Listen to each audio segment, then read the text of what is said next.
That's been here for a while. We're going to dive in today on karma and our storage of our karma. What has been our experience and what can change, okay, by our growing in knowledge and wisdom about these karmas. So I chose to be inspired today by the Sermon on the Mount, or more commonly known, the Beatitudes. The teaching of the Beatitudes. So we're going to kind of go into that today. I'll probably read from it here in a little bit. But really it was Jesus' teachings that inspired people. And in my opinion, he is the best teacher in the entire world, always will be. He had a lot of Aries energy and a lot of Sagittarius energy. Aries is the leader, the number one, the ram, the beginning. As you guys know, he is the sacrificial lamb. He is the ram. He is Aries. He's the beginning, the alpha. So we know what's going on here with Jesus as far as his energy. I don't have to go on and on about it. But what you may not know is Aries is very much a go-getter, a teacher and an inspiration. And Aries energy is the celebration of this month. We just got through Easter, but actually late April going into May is the true energy of Aries per Vedic astrology. It is the true spring. It is the beginning of rebirth. Okay, so it is the birth of babies. It is the birth of spring. It is the birth of a new year, a new energy, a new system, the beginning. Okay, Alpha. Okay, and then as we get into harvest season, which is September, October timeframe, you're looking at the energy of Virgo, okay? And that would be the Omega. That would be the end, which is technically Libra going into the next cycle of fall and winter. And so Libra represents the Omega, the end, okay? So anyways, today we're going to be talking about karma. What has your experience been with your karma, and what can we do to change it? Or, you know, what does a spirit want us to know about this karma? So we're just going to do a reading, okay? And this can be about love, money, relationships with family. It could just be your own spiritual path, whatever you want this reading to be. This is just a bonus reading. So let's first start with, let's do the energy oracles, okay? Just shuffling my cards, getting them all ready for you. Okay, let's get the energy. These are the energy oracles, and I think it's going to speak about your energy with karma. Spirit, what have we experienced with karma? What has been our experience? The good and the bad. Let's do the good and the bad, our experiences with karma. And of course it fell on the floor. Typical. Okay. Okay. So the bad experiences of karma would be the cornucopia in reverse, which is a lack of wish fulfillment. It's maybe even receiving a harvest you don't want, getting things you don't want. Example, you don't want to have a separation, but you got it anyways. You don't want dishonest relationships, but you got it anyways. Or you didn't want to experience loss of financials, but you got it anyways. You know, so on and so on. Stress with family, stress with children, but you got it anyways. And I'm not talking about your early childhood karma. I'm talking about adult life. So let's just skip the energy before adulthood, because that is kind of what you experience into your birth, which is a birth karma. And I'm really not talking about birth karma today, not what you're born into. The kind of karma I'm talking about today is the things you have choices and decisions over, your free will. What does that bring you? And so the bad is just a lack of fulfillment. So a lot of us have just been very disappointed karmically because we're not getting what we're wanting. We're not getting what we're desiring. So that is the bad. What is the good? The good is the angel of balance. We've learned how to get balance. It did come in reverse. And the angel of love in reverse. I kind of think it's weird that we get two angel cards. The good things about our karma is we've learned how to love when we've not been loved in return. We've learned how to get balance through a lack of balance. And that's what these two cards mean in reverse. And you've really learned a lot about compassion and how to be a better person based on your experiences. So that is the good, okay? And that's been our experience with karma. Let's get an experience in love. Spirit, show me an experience in love with karma. What have we experienced in love karmically? For the majority of those that watch my channel, okay? This isn't for everybody. It's not personal. It's a collective reading. So we're going to get it. Well, we have the broken heart. And any way you put this, it's not good. You know, the broken heart's just not a good card. And your experience in love has just flat out been very brokenhearted for the majority of the people that follow me. Is there 5 or 6 of you that claim to have had wonderful love lives from start to finish? Yes. I'm sure there's a handful of you guys that claim to have happy love relationships, period. And that's great. But let's say for the several thousand people that follow me, they have difficulty. They have problems. Their experience karmically with love leads them to brokenness and hurt feelings and separations and broken hearts. Okay? Spirit, what can we see coming forward with karma? And we'll just leave this as a surprise. So I'm going to see this as a surprise. If we fix our karma, what could be coming in? I'm going to get 2 of them.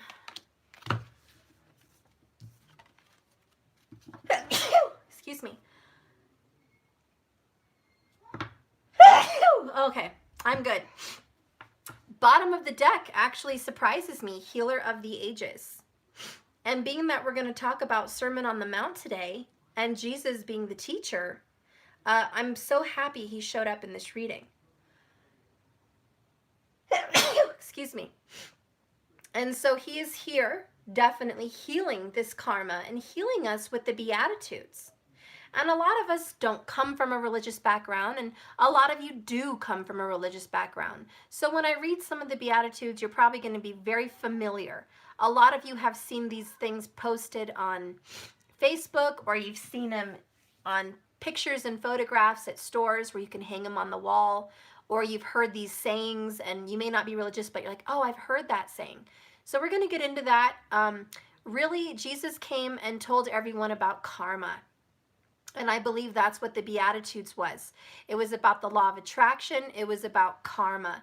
But in those days, the word karma certainly just didn't come up religiously. But that's what the Beatitudes is about. It's about cultivation. It's about the harvest. And it's about getting what you plant. You know, you guys heard the saying, treat others how you want to be treated, right? That's the golden rule.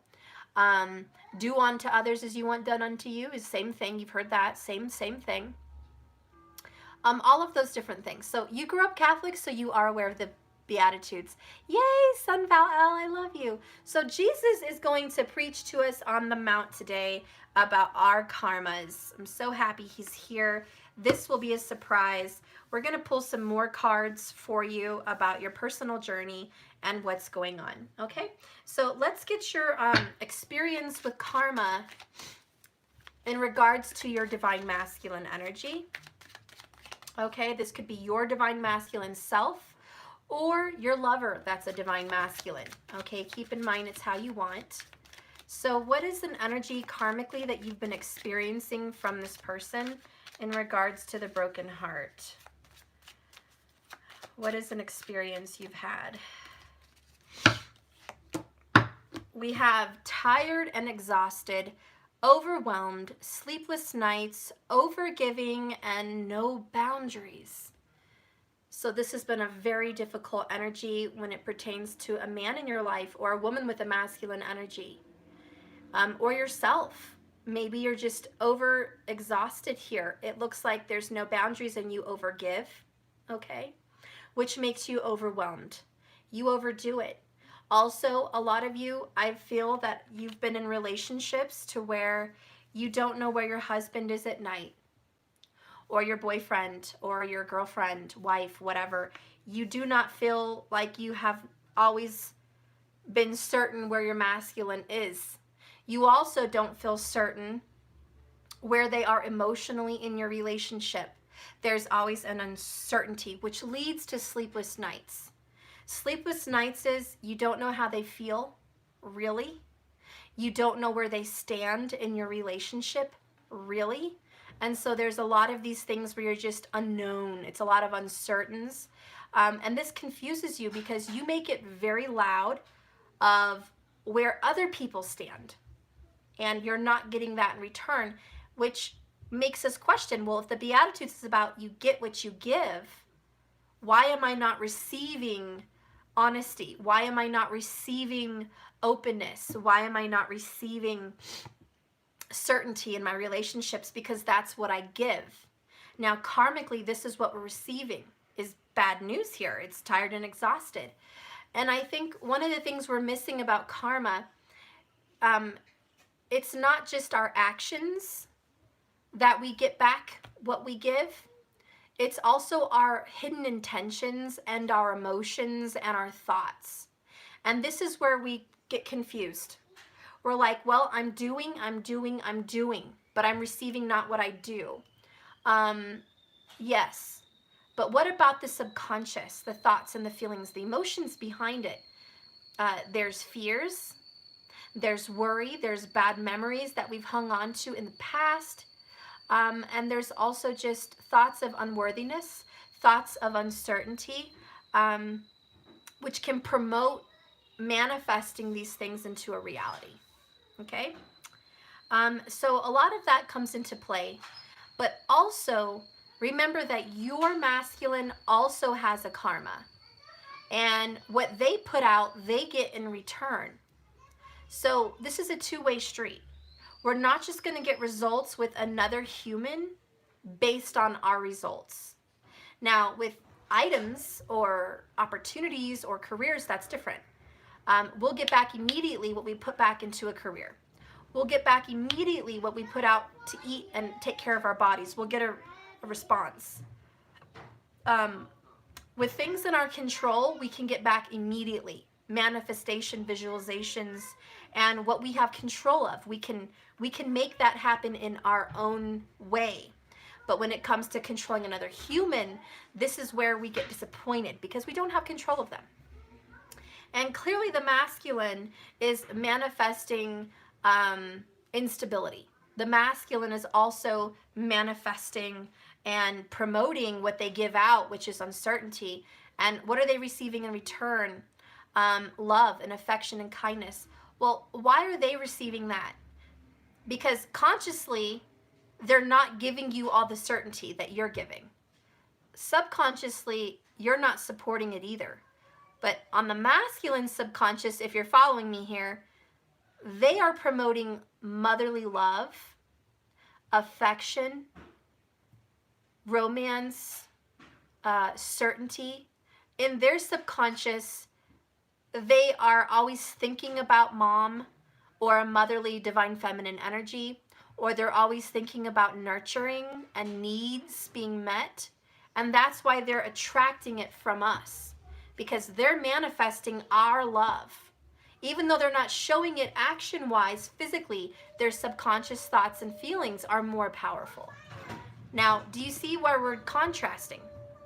Our subconscious, for the feminines, we are subconsciously attracting uncertainty, instability, and unworthiness, lack even. And it's all about the subconscious. Our feelings and our thoughts are actually way more powerful, which is our intentions, than our physical actions. You know, you could go down the street and give a homeless person your food, and that is your action, you're being kind. But what if underneath the thought of giving a homeless person your food, you're thinking, this person is a lowlife, lazy, I feel bad that I have to give this person my food, I really wanted it, but I'm just gonna give it to them anyways. You know, that's all underneath. And that's just an example. It's underneath what you're doing.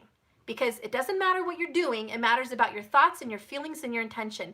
I hope that was a good enough example. Or having a boyfriend or a girlfriend that has a dog or a cat and you hate animals, and you pretend like you love the animals through actions of petting and good boy and treats, and subconsciously in your thoughts you're thinking, I hate this animal. I cannot stand animals. They smell, they're dirty, they're shedding. I can't stand it, but I have to be nice because I want this person. It's the intentions behind the act. And this is where we wear masks. And so we have to remember that it's not just our actions that we're manifesting things back to us. It's our mind and our feelings and our intentions. I know those were just small scale little examples, but you know, just work with me here. So anyways, this is what we're experiencing. We are experiencing tiredness and exhaustion. We are physically doing all the actions that are beautiful and wonderful and above and beyond. But what we are receiving is lack. And that's because our subconscious and our feelings and our mind is repetitively thinking about that and manifesting that. And so we have to look at that karmically and realize this is what I'm experiencing as a boomerang. This is what I'm experiencing. I'm experiencing tired, exhausted, overwhelmed energy, overgiving, and sleepless nights. I'm experiencing this physically. So we have to change our emotions and our thoughts and our ideals. Bottom of the deck is seeking out support in friends and family. This might be a good advice in regards to you doing it all on your own. I feel like there's a masculine that is leaning too much towards the friends and family support. And I feel like there's too many people involved. Just very Libra.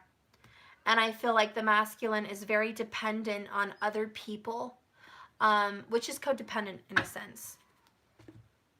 Now let's look into the divine feminine energy karmically. What are you experiencing relationship-wise, divine feminine energy? So maybe the masculine is experiencing this from the feminine, or this is what the feminine is experiencing karmically. Because I forgot to mention, the masculine may also be experiencing tired exhaustion from being overgiving, overwhelmed, sleepless nights, and no boundaries, but not to the divine femme, to other people. Because when we give righteously to the right person, we're not going to be in lack. But if anyone watching this is receiving lack, we are giving energy away in the wrong direction or to the wrong person or just the wrong way. So let's get the divine feminine take on karma. What are you experiencing in relationships karmically with the divine feminine energy? Queen of Wands. Powerful, beautiful, independent, and confident. That seems like a really positive attribute. I think what the divine masculine is experiencing from their divine feminine is an over-controlling divine feminine. A powerful, successful divine feminine. A beautiful, really attractive divine feminine. An independent and confident divine feminine. So they may have an underinflated ego, which makes them insecure. And so what the masculines are experiencing from their feminines is a sense of like a wilting flower. They feel wilted in front of the feminine because the feminine is so powerful. She's so dynamic, or he is so dynamic. They're so confident. They're in themselves. They're super independent. And so this makes them feel nervous, upset, scared, self-conscious even. And bottom of the deck is critical. Yeah, they're overcritical of themselves. Perfection, judgment, detailed, and focused. They also feel like the divine feminine is very critical. And this may or may not be true. A lot of you divine feminines are the ones who watch my channel and you're saying stuff. I'm not critical of my divine masculine, but you're not them and you're not in their head and you don't know for sure how they feel. As psychic as you are, This is an experience by someone who's experiencing you karmically. So whether we, and I know I'm not critical, I'm not like that, but maybe that's what my significant other is experiencing. You know, it's all in the eyes of the beholder. And so even if you feel wholeheartedly that's not true, that is their experience. A very controlling, dominant, feminine. And, that's intimidating. All right? So that's what we're experiencing karmically in this brokenheartedness of our relationships. Okay, let's look into what we're experiencing here with the angel of love and the angel of balance in reverse. I'm going to read a little bit on that just quickly. I know I'm not going to spend forever on it, but I just wanted to read, there's 49 for one of them. I promise I'm not going to stay long on this video. I really am watching the clock. Tender connections is what this card is. So in a reversed connection, the angel of love could indicate a possible disconnect in matters of the heart. While this sometimes signifies a divorce or separation, it could also imply an emotional rift where two people stay connected in superficial bias, yet a deeper level seems to be going on inside. In this position, the angel can refer to an old separation, guys.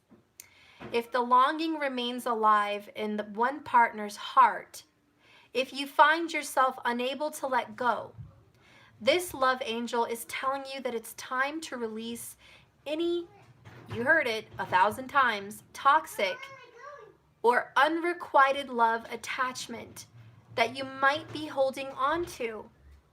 In sadness, this is so hurtful. In joy, this is knowing what the problem is and we can fix it. The universe is waiting for us to free our hearts and open our lives up fully to the present, honoring the love that we rightfully deserve. So looking in the mirror and seeing the angel of love here with you, know that you are worthy of tender emotion and true love. You are worthy. And so that, and I got goosebumps really bad. So this is totally true. Is this, Jesus is like, look, whether I send people your way or not, you deserve real love. Now, what you're experiencing karmically has a lot to do with the inner, your chakra system, your inner balance, and everything, okay? And he just wants you to know that when we die to self and transform ourselves and let these old people go that we just can't let go of, it's good for us because we're not saying no to our lover, because unconditional love is forever. It never ends. What we're saying no to is the mistreatment and the toxicity. Please understand what I'm saying. Because I get a lot of different comments. Some people get mad if I say you're leaving. Some people get mad if I don't. Listen to what I'm saying with that. Love is unconditional and forever. That will never change. Never, never, never, never change for that person. You're not letting go of your love for them. You're letting go of the bullshit they put you through and the bullshit you're experiencing, okay? Not them, just their bullshit, okay? Not them, just their bullshit. That's all you're letting go of, because we have to be free of that and say, I want better and I deserve better. If we sit in that toxic energy, we're going to keep feeling that toxic energy. The more and I just want to say real quick, somebody commented and I was a little alarmed. Let's just say red flags came up. Someone said, your video is wrong. I'm never leaving the masculine. I'm never giving up. I'm never walking away. I am always going to be here. I'm always going to pursue this relationship. I will never leave and I will never stop. And okay, go you. But my red flags were a lack of self-love. My red flags were desperation. My red flags were obsession. Because that's not healthy. To vow something as forever means even if the situation changes, even if the factors change, even if the foundation changes and starts to lose ground, someone's going to be there regardless, which is classic doormat. And this is going to repel that relationship forever.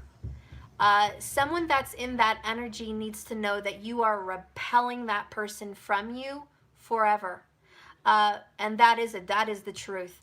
Because if you cannot let go of toxicity, not the person, I'm not saying stop loving them and diss them and proclaim there's no love there anymore. That's not what I'm saying. I'm saying tell them you love them, but leave in love. Leave in love and say, I love you so much, and I will always love you, but I will not seek you out. I will not manifest you, and I will not accept you in this energy. Your vibration is what I reject. I don't reject your soul, but I am rejecting your current vibration. It doesn't mesh well with me, and I don't want that. And that is healthy. Okay? So I just wanted you guys to know that this is something we're experiencing karmically. And people that are in that energy of never, never, never, never, never are not growing. They're not expanding, and they're going to keep experiencing negative toxicities. Thank you, the Legend of the Phoenix. I love you so much. Thank you. So let's read Angel of Balance in reverse, which is number 48.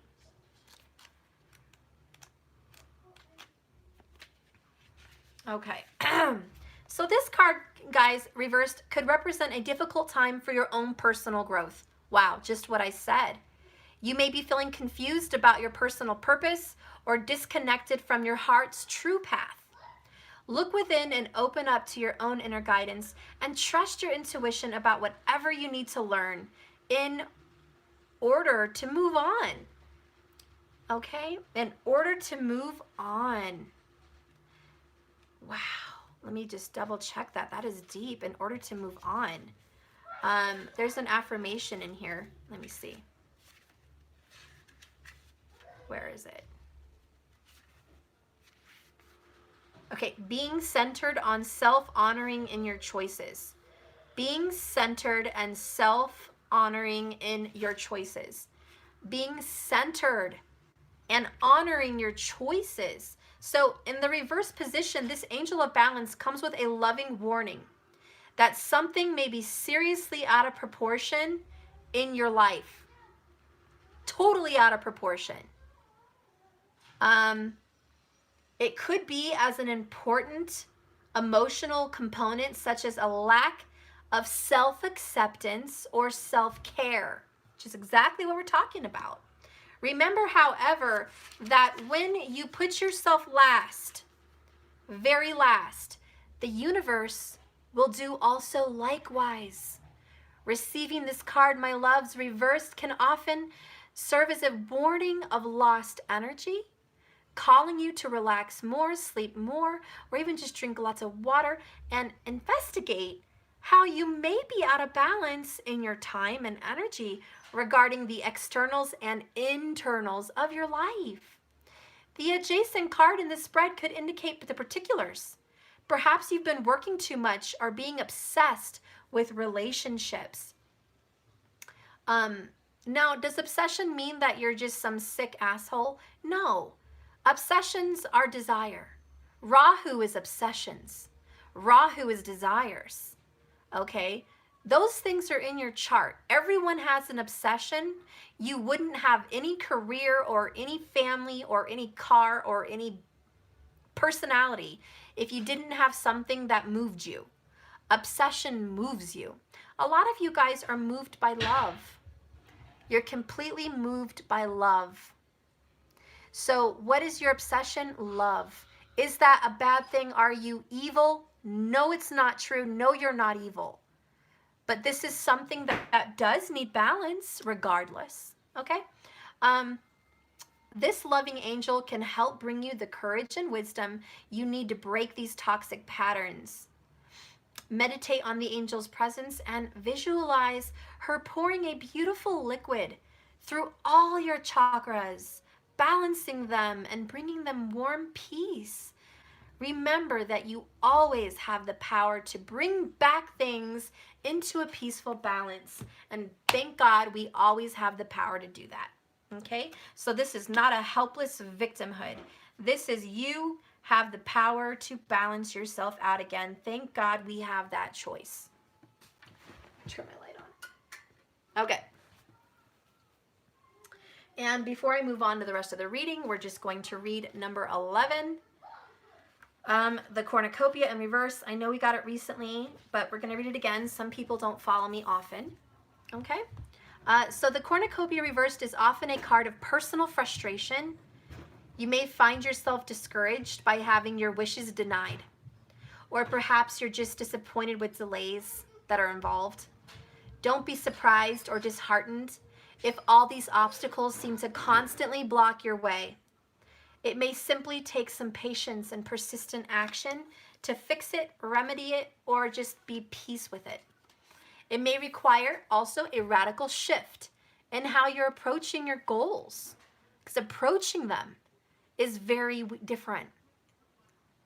Some people think praying is enough. It's not.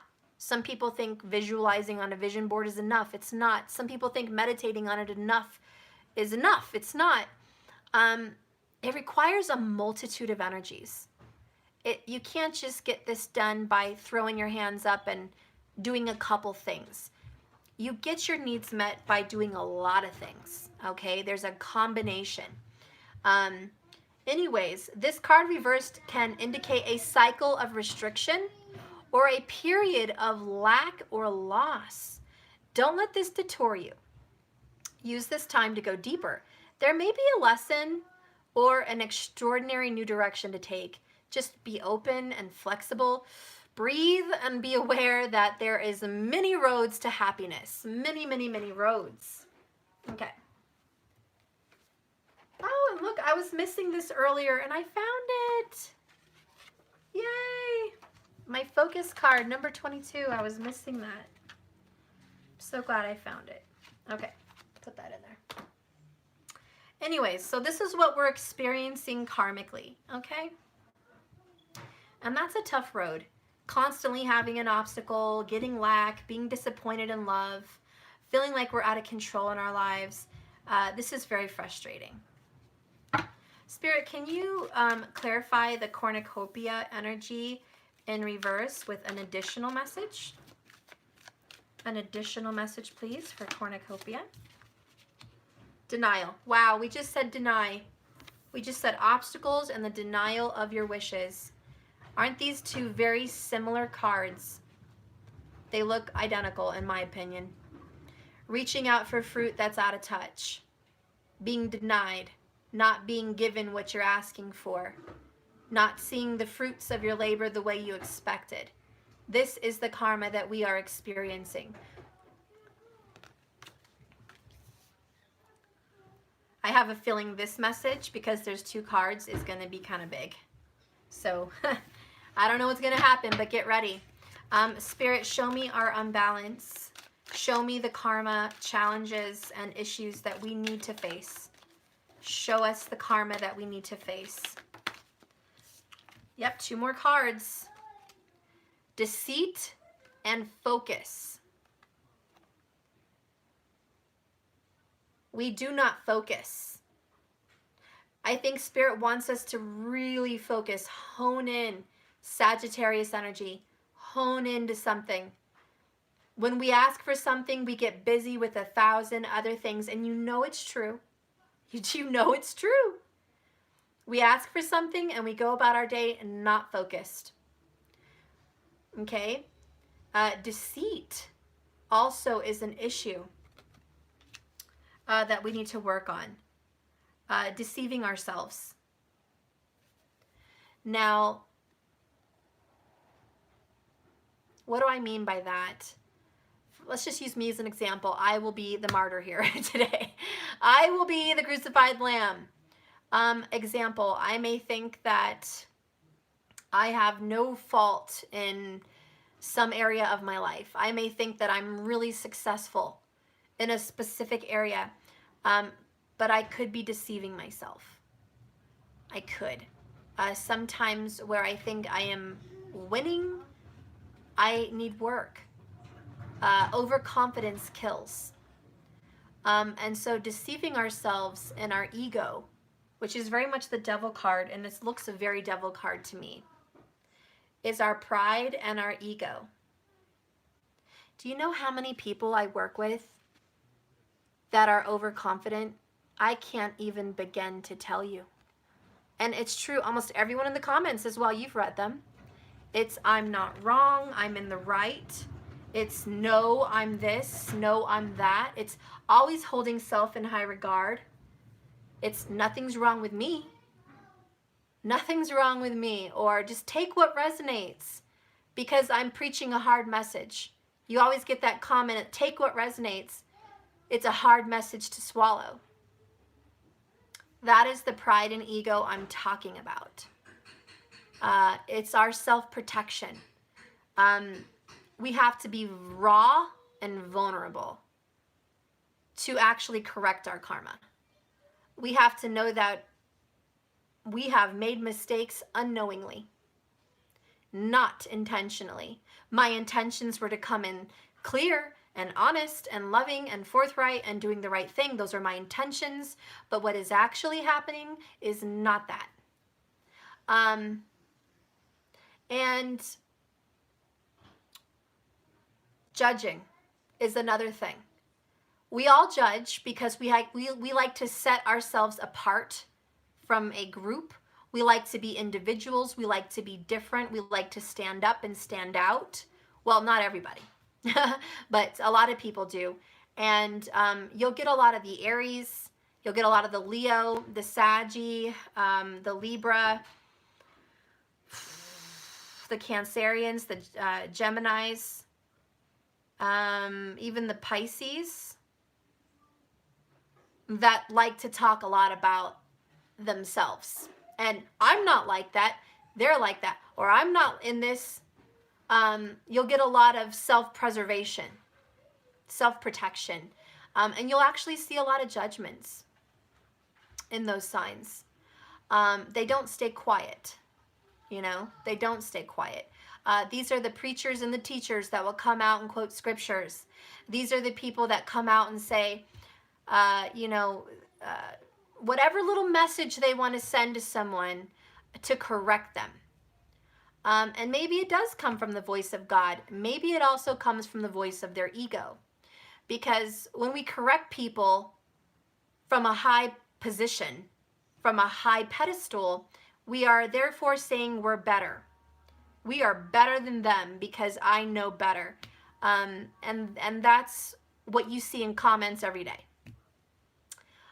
People comment on what a shitty job I do, what a great mom I am, what a shitty mom I am, what a great job I do, what a terrible job I do, how long I am, how short I am, how messed up my camera is, how good it is not, how blah, blah, blah, blah, blah, blah, blah, blah. I mean, there's 1,000 judgments, you know. I don't like what you talk about. Talk about this instead. Or you should do this, or you should do that, you know. And people go out of their way to make their voice known.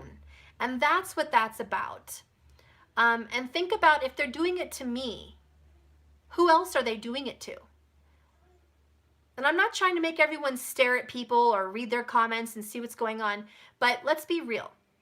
If we go through comments in 1,000 bazillion readers' videos, and you're going to see people that are very critical and judgmental. And what is the problem? They're seeking out problems with their relationships. Why is there a problem in the relationship? Well, let's just start with critical, judgmental, pride, ego. And see, those people don't even know they're in that energy. They go to church maybe, or they meditate every day, or they're yoga Reiki instructors, or they have their own YouTube channel, and they feel very mighty and very superior. And it's not their intention to come off so negatively. They think they're helping, but actually it's very negative. And that's why, and I'm putting them on blast right now because this is what I mean about thinking you're seeking something out with good intentions, but you're getting bad results. So preaching the word of God But getting a bad result because you're coming off too judgmental means you're reaping a bad karma, because your intention was to bring light to the world, and you thought you were by preaching the word of God, but what really happened was you were judging and it came off cold. And now you're going to reap the karma of being judged back, because you get what you give. Judge and you will be judged. And so that's how people unintentionally get bad karma back, and they just can't understand why. They think that they're out there doing a great deed and a great service to mankind and uplifting dark souls and low vibes, and they're just saviors. They see themselves as saviors, but really they're coming off as critical, judgmental, and harsh and unloving. And see, that's what we do unintentionally, and I'm just using that as an example. Just an example. And sometimes in our love life, maybe Miss Queen of Wands could tell her masculine out of love, you know, this is the karma you need to fix. This is what you're doing bad in your life. This is where you're wrong. And maybe you're right. And maybe the people that preach are right. But what is the result? Are we doing it out of love and kindness, or are we doing it out of a perch of I'm mightier than you, I'm above you, I am further along on the journey than you, I'm more knowledgeable than you, you're lost and I'm found, I'm right and you're wrong, I'm smart and you need teaching? Or, you know, what is our intention? And again, it's the subconscious, because people don't know they're doing it when they're doing it. I even, like I said, crucify me, guys. I even do it. You know, sometimes God puts us on a path to be the one with the pies thrown at our face, and we're up here teaching. And let the pies come hit me in the face, and that's fine, because I have been what I'm talking about. I'm not talking from a place of purity. I'm talking from a place of sin. I'm talking from a place of darkness. I'm talking from a place of my own understanding and looking at my mirror reflection and saying, okay, you have some issues. Let's fix that, because I don't want bad karma. I am not higher and mightier than everyone. I am not above anyone. I am right here with everyone. And it's not my business or my duty to balance the whole world out. It is my duty to balance myself out. That's my duty. And I think part of the reasons that we've experienced some bad karma here in relationships is because we are busy balancing out the lives of others. The cobbler always has holes in their shoes. The seamstress always has holes in her clothes. And the cook, the chef, always goes home hungry and never enjoys a nice dinner, because they're busy cooking dinner for everyone else. So that is the story today, guys. We are so busy trying to balance out our lover or other people that we are not feeding ourselves. And that's just something that we have to focus on karmically, is not to deceive ourselves. Not to tell ourselves that we're all this, that, and gravy and bags of chips and awesomeness. Okay? It's okay to have some confidence, yes, but it's not okay to come from a place of ego. And I think, I'm not accusing anybody of doing that, okay, on here right now, I'm not. I'm just saying we should be wary. We should be aware. We should be woke enough to watch our actions and catch ourselves if we get in that place, you know? Okay, I'm going to pull another card there for that. Spirit, tell me a little bit more about the karma. A little bit more about the karma. About our balance, our deceit. Okay. I got a couple of them. That's good. See, 2, 2, 2. This is all about twos. Real quick, just interjection. If you're seeing 2, 2, 2 or 222, if you're seeing twos in synchronistic ways, there is an energy here of being aligned with spirit. But the ones that came up is Field of Dreams. And we also got Moonlight in reverse. Okay? Now, with the Field of Dreams, more than the picture, what catches my eye is the movie, from the movie Field of Dreams, the 1980s movie, or 90s, I don't know, whatever it was, where it was build it and they will come. So if you guys remember that movie, build it and they will come. He built a baseball field in his cornfield to appease the ghosts that kept showing themselves to him. Everyone thought he was crazy. They complete wacko. And then once he built this baseball field, all these legends of baseball came to his field. And then everyone, yeah, Kevin Costner starred in it. And then everyone ate crow pie because they got to see all the baseball players on the Field of Dreams. I got goosebumps because no one has to believe in your dream. Nobody has to believe that you belong with your twin. Nobody has to believe that you'd belong with your soulmate. Nobody has to believe that you're going to travel the world. Nobody has to believe that you're going to be an amazing teacher or songwriter or famous person. Nobody has to believe in you. Not a single person. But if you build it, it will come. And it doesn't matter, worth a pile of rubble. It just doesn't matter what anybody else has to say. It's what you build. It's your dream. And you have to want it more than anybody else, and you have to not care what anybody else says. Can you manipulate this person? No. No. But you can change your world. And if you change your world and your energy, you can attract the person of your dreams. Is that true? Is that real? Yes.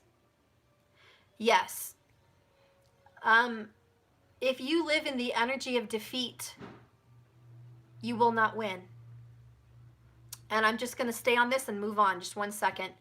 I have met some very good clients that are kind, smart, intuitive, funny, beautiful or handsome, gifted, talented, spiritual, and balanced. I've met a lot of good clients like that. But they have accepted defeat. They have accepted that they will not have a specific person or specific life. And they've accepted it and just moved on. Now, this is good, but it's also bad because it's all in the intentions. It's all in the feelings. It's good to accept what is and move on with a happy heart. It's not good to do that with a sad heart. If the intentions on your acceptance of the now is melancholy or depressed in a sense or sad, then the energy you have just created for yourself is, I am a loser and I will not achieve what I want. And I'm okay with that. I will fail, and for whatever reason it was denied to me, not out of love and protection, but because I'm not worthy. And I'm just going to let that go. That is a very bad way to accept something and move on. That's a very, what is the word, passive-aggressive kind of way of saying F you, universe. F you. That's a throwing your hands up. But at the same time, they have this perception of, thank you so much, Sun Val. They have this perception of, I'm balanced, I'm moving on, I'm better for this, I'm getting on the right path. But deep down, there's this sadness that I didn't succeed. That's very different. And I just wanted to, I'm going to move on from that, but this is the energy that I feel here. And it's like, in order to really manifest something good, you have to walk away happy. Let me give you an example. Same situation. You didn't get your lover, okay? You prayed, you begged, you asked, you manifested, you visualized, you did your candle work, you did your balancing, your healing, your mojo, baby. You got all your mojo going on. You did everything you could, but years have passed and it was a no. Instead of saying, fine, I surrender, I accept it what it is and move on with a melancholy heart, say this instead. Wow, I learned so much about myself pursuing this person. I've grown. I am so grateful. I feel amazing. I cannot believe how I've transformed during this pursuit. I cannot believe how much more awesome I am. And, you know, I'm ready for more. So be it. This didn't happen the way I perceived. Something better is coming. There's something better. Maybe them transformed, maybe someone new, maybe nobody at all. But I am so grateful. And you know what? Damn it. Okay, that didn't happen. Well, there must be something cooking in the kitchen. Something's cooking in that kitchen because something else is going to come out better than what I was asking. Better than what I was pursuing. Something even better. I wonder what that could be. And you just put your hands up and say, I'm ready. Give me the goods. That is a much higher vibration. That is the energy of yes. Okay, she totally took that no as a positive. You know? And so now what are you going to get? You're going to get different experiences with karma. So I want you to see how you can accept the present, because a lot of us readers out here can speak all day long about accepting the present and letting go, but we rarely talk about the two different ways to do it. And a lot of people walk away sad, accepting the loss. Very few people walk away being happy that there was a loss because something better's coming. And it's all the perception, point of view, and your feelings that will manifest your current state. And we forget that that's a very important component in the boomerang effect of what we experience karmically. So very important to remember those things. Let's go ahead and get a card for the lovers in karma. Speak to me an additional message, please, for the lovers that are experiencing this kind of karma. We have complicated, and it's a number 11. So it's always complicated, isn't it? All of you guys, even the ones that don't watch my channel, the people that watch me religiously about that one person and they never watch, this is about them too. And this is also about you. But both of your guys' relationships always end up, it's complicated. You know? Both of you guys. It's never cut and dry. It's always something, you know?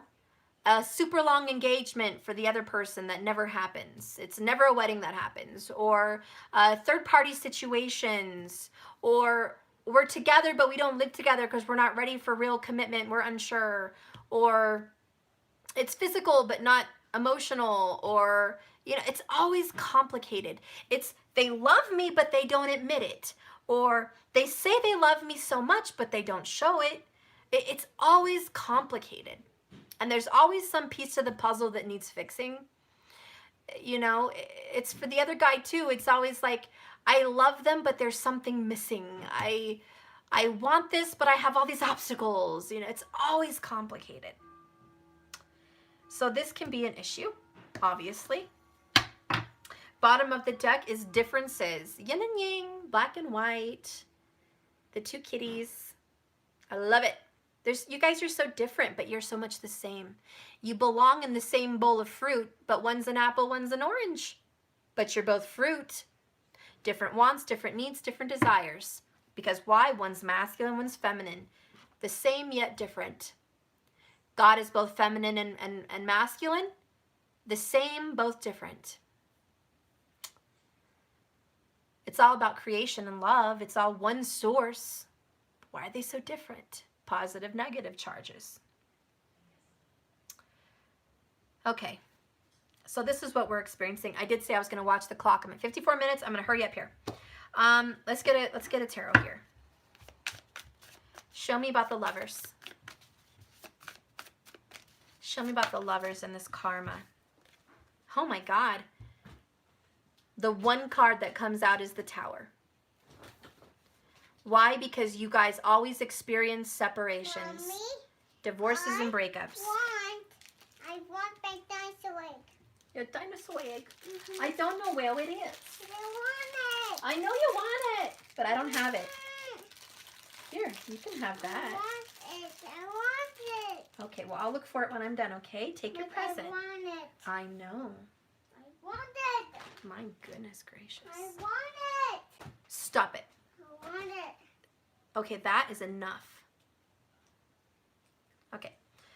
So anyways, we have the tower here, which represents a terrible foundation that needed to come down. It represents a shocking, out of this world, out of nowhere, pull the rug out from under you event. It also represents disrespect and a slap in the face. It can also represent outside interference. It also represents the destruction and shattering of dreams. And there's butterflies that are dying and going up and being transformed here. So there is this rebirth. This is a destruction, but it's also a rebirth. Now, what you guys are experiencing karmically with your lover today, the one that you're thinking about right now, you both experienced major losses, and you're meant for the comeback. There is a transformation, but you have to learn that life is complicated, and it's painful, and it has problems, but it's not trying and striving to live a life with no towers. It's learning to live a life that you know how to transform with the towers. You know, what I love about boxers is they exercise their nose. They like rub it all the time. Like this is their nose. They're always rubbing it, squishing their nose because they know they're going to get a hit.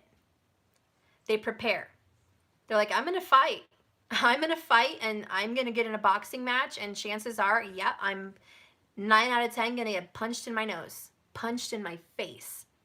And so boxers, they make their cartilage in their nose very flexible by constant rubbing it, massaging it, and making it flexible for the hit so they can take a hit. What does that mean for us spiritually? Well, spiritually, it means we have to know how to take losses and no's. You know, there's a lot of people that just can't. There's a lot of people that's just your sign.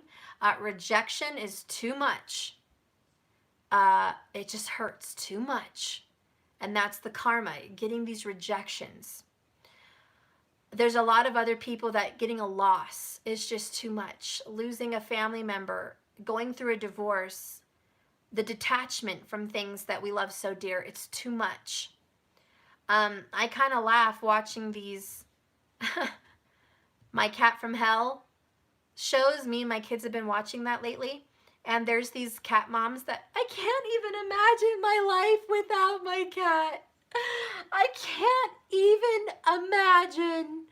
I will lose this relationship of 10 years for my cat, which will probably die in 3 years. But that's okay, because I can't imagine my life without my cat.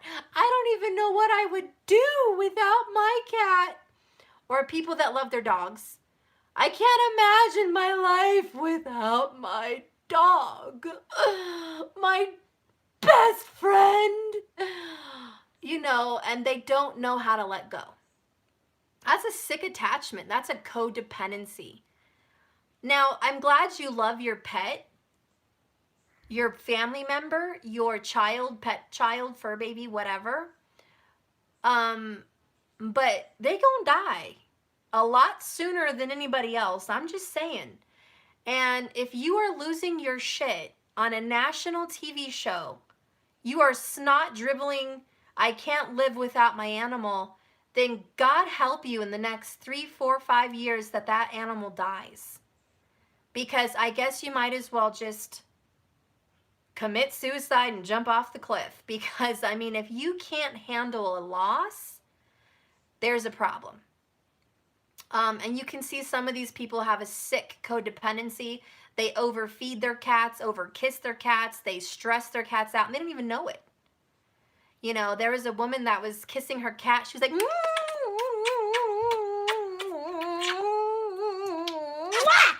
like going crazy kissing that cat. And that cat was like, I'm going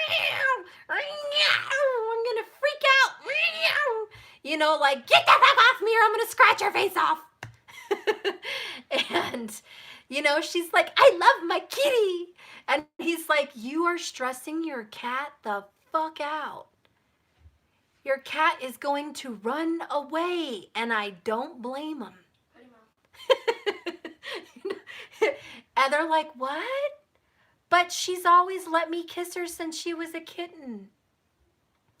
Yeah, well, the cat's a cat now, and I'm sorry, but the cat needs some space, okay? No wonder the cat is freaking out and ripping your couch to shreds and biting your ass on the way to bed. Like, if I was that cat, I would be like, I'm in an insane asylum. Get me the fuck out of here. You know? And so, you know, sometimes we can be over smothering, guys, and we can't imagine life without someone. We have to learn to love and let live. We have to learn to love and let go also. And I'm not saying give up your pets for your boyfriend. I'm just saying, if you're going to go through the theatrics of tears and snot over an unimaginable life without this animal or this person, let's use the person, something's wrong. And it is the same analogy with people. We have to be able to let people live. And we're going to have to let them go in love, you know? There's some cats, man, that are stuck with psychos and they don't want to let them go. Well, they could probably have a much better home somewhere else instead of a house with freaking 3 dogs, 6 cats, pigeons, guinea pigs, rats, and snakes, and God knows what else lives in that house. Not to mention it's Hoarderville. But these people are like, I love my cat or my dog and I can't let them go. That's a sick obsession for you and your animal, not the animal. For God's sakes, let the animal go be a single animal in a home where it gets love and attention and affection and a happy life, instead of hoarding it for yourself because you love your cat or you love your dog. And I guess I'm using that as an example because look at how we treat people. They're like collections, they're possessions, they're things to us. And we can't let them live their own decent best life. What if we have a sick codependency that makes them live terribly? What if our sick energy of over giving, over kissing, over smothering makes them miserable? Do we ever think about that? Or do we think we're just giving love? You know, we have to think about, are we in a good energy to receive the love we want back? And it's very hard to balance because, especially for Cancerians, we love smothering and kisses and cuddling and love, man. We just love love. We're like, yes, smother me, baby. Wrap your arms around me. Wrap your legs around me. Be a monkey on my back. I don't care. I love it. Be up my butt. I don't care. I love it so much. But it's going to be very hard to find someone that loves that as much as you. You know? And it's very hard. It's very hard. Because other people need space. And it doesn't mean that's bad and it crushes your spirit. It means you learn to love in a healthy way. Remember, each of us are born with our own karma. We have to change. Look at all the 12 zodiac signs as a sun sign. All those people's birthdays. Aries has to learn to not just think about themselves and think about others. Thank you, Jesus. Literally, okay? Taurus has to learn that life is not just about money and food, okay? It is about others. It's about giving it away. It's not about taking it and making it and holding it. It's about giving it away. That's Taurus's karma. Gemini has to learn it's not all about you in the conversation. It's a two-way street. You have to listen as much as you talk. I am learning that lesson. You know, but that's Gemini's lesson, is to let others be heard and be seen and express. Because Gemini is all about expression and innovation. It's also about taking other people's ideas and not thinking it's always your own that's the most important. Cancer, you have to learn that nurturing and loving and giving and supporting families and lovers is not the most important thing in the world. That you are also important. So Cancer's sacrifice is loving self. Cancer will always struggle on loving self, and that's the karma for Cancer. Leo, your karma is to not be a big kid 24/7, to not always have the limelight on you, to not always be okay being the most attractive person in the room, or, you know, the one that is achieving the most, the smartest cat in the room, the one that gets the glory. Sometimes you have to take a loss. Your karma is to lose a battle, lose a fight, lose competitions, to let your kids be in the limelight, not you. To let other people take the glory. It was like, who was that guy? Oh man, he's married to the Bodashians, whatever, Kardashians, whatever. His name, the rapper, I forgot his name, whatever. He went on stage with Taylor Swift and took her award and gave it to someone else, whoever it was. And it was like, Jesus, can you just take a loss? Yeah, he was way too Leo. He was like, oh, hell to the no. It's all about us. It's about us. You know, it wasn't all about you, dude. But see, that's karma. Leo, you got to take a hit, man. You got to take a loss gracefully without a big roar, you know, of anger. It's about taking a loss gracefully, okay? And that's Leo's karma. It's about not getting your way and not being so damn stubborn. And then the next one is Virgo. Your karma is to adjust to change, is to allow spontaneity in, because Virgo is not spontaneous at all. And it's about being open to change, not feeling like you've completely lost your shit because you're a cat thrown in water, but to learn to swim out of your element. And Virgo has to learn that. Virgo has to learn to change and let go, okay? And just be open and free and not anxious and full of anxiety. Virgo also has to learn not everything's going to go as you wrote down on paper. Not everything's going to go as you had it listed. What you imagined, what you invested, everything you dreamed it would be, it's not going to go that way. And Virgo's karma is to learn to shit happens. And things do not always go as planned. That's why there's a plan B. And Virgo has to learn that. It's karma. Libra, you have to learn how to manage relationships. You think you're the king or the queen of commitment. And 9 out of times you are. King and queen of commitment. And it is just... Yeah, I don't care what Kanye is. I'm just speaking of his energy. I have no clue what Kanye is. And for all we know, he's a Gemini with a Leo rising or a Leo moon or a Leo Venus. So, I mean, I don't judge people off one piece of their energy. That's like telling people what I look like by only seeing my nose. No one's ever going to know what I look like by only seeing my nose or only seeing my hands. You're never going to know what I look like. You have to see the whole picture. So, thank you so much for this super chat, though. I appreciate it.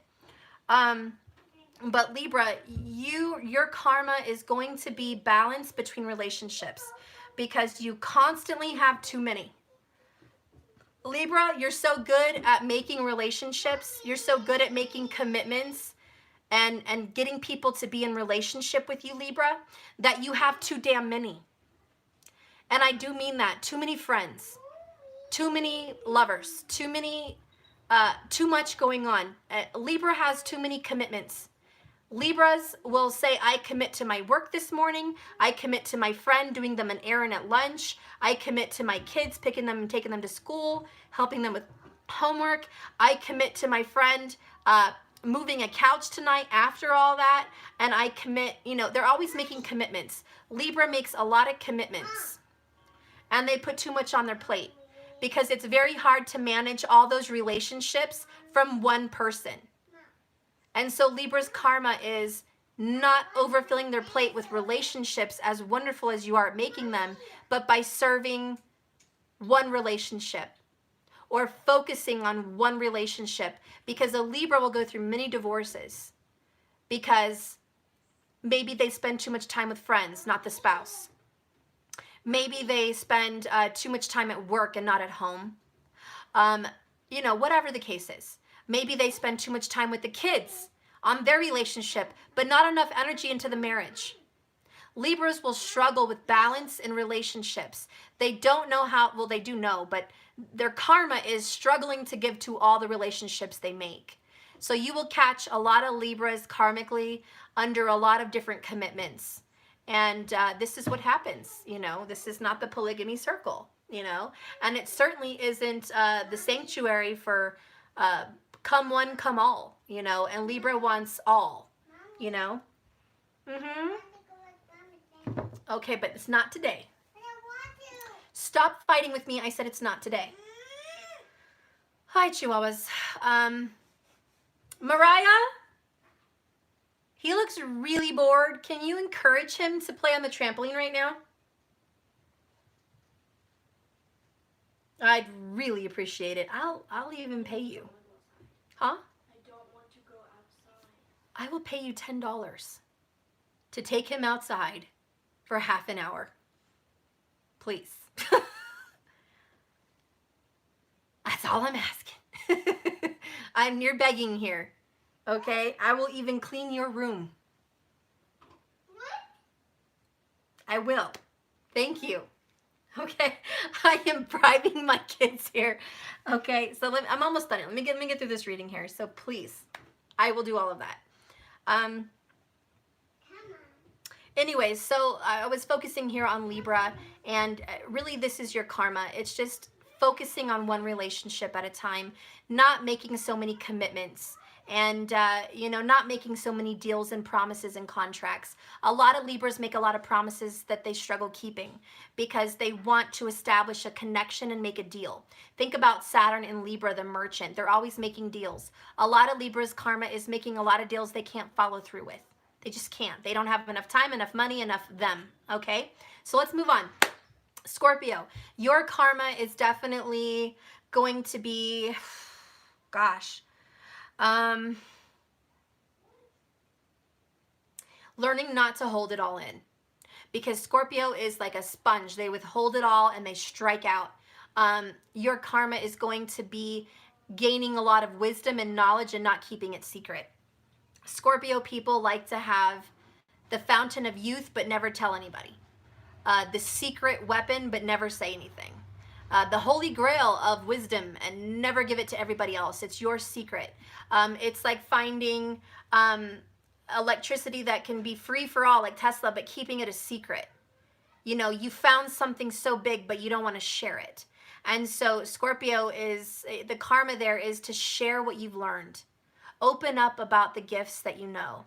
But see, Scorpio is so fearful that once they share this information with everybody, it will get abused, misused, or not respected, or stolen, or taken. They have a lot of fears about what could happen to what they've discovered, the treasures they've found. And so it's really just letting go. And also about your emotions. You know, this is the sexual house, these sexual organs.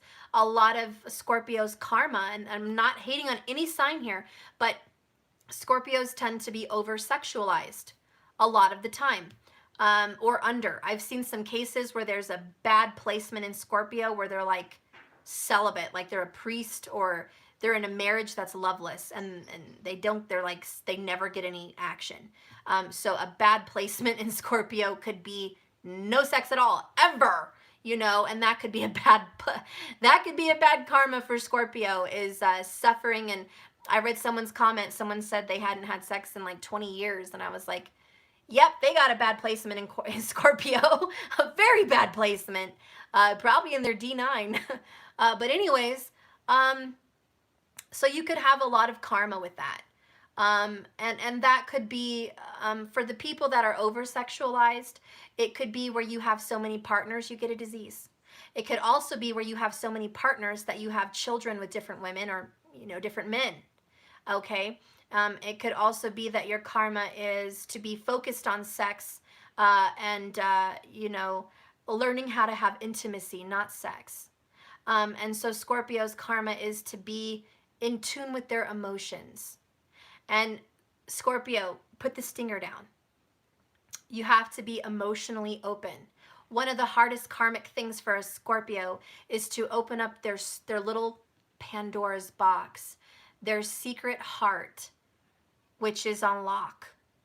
And to really be vulnerable and open up that heart for someone, that is your karma.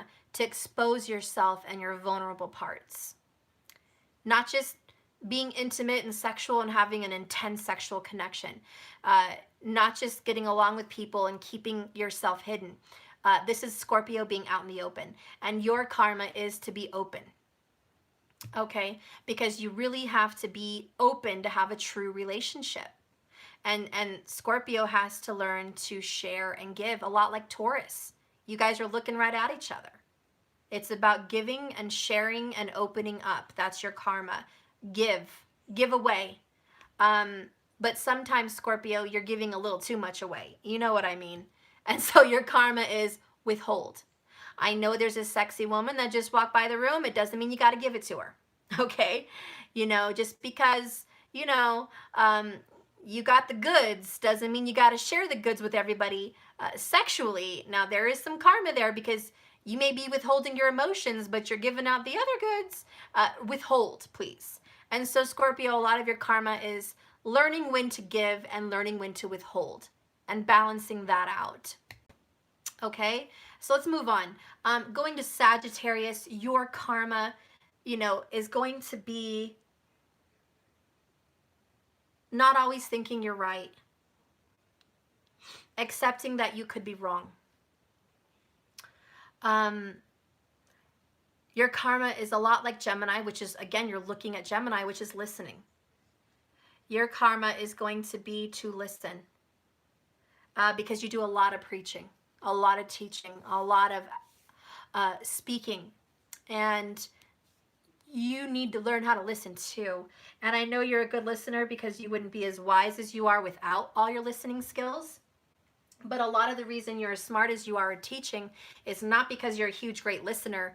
It's because you read a lot of books, or you watch a lot of videos, or you've seen a lot of people and observed a lot of things, or you have a natural influence to do that. Sagittarius is a great mimicker. Sagittarius can watch somebody rock something out and they'll do it perfectly. They can watch someone do something and just, they'll get right on it. So they're great observers. Well, so your karma. Your karma is knowing how to use your gift. Your karma is going to be trusting your intuition on what to teach. Because a Saggy will be thrown a lot of information. And you have to know with your discernment which one feels right now. Which message is good right now. And that is your karma.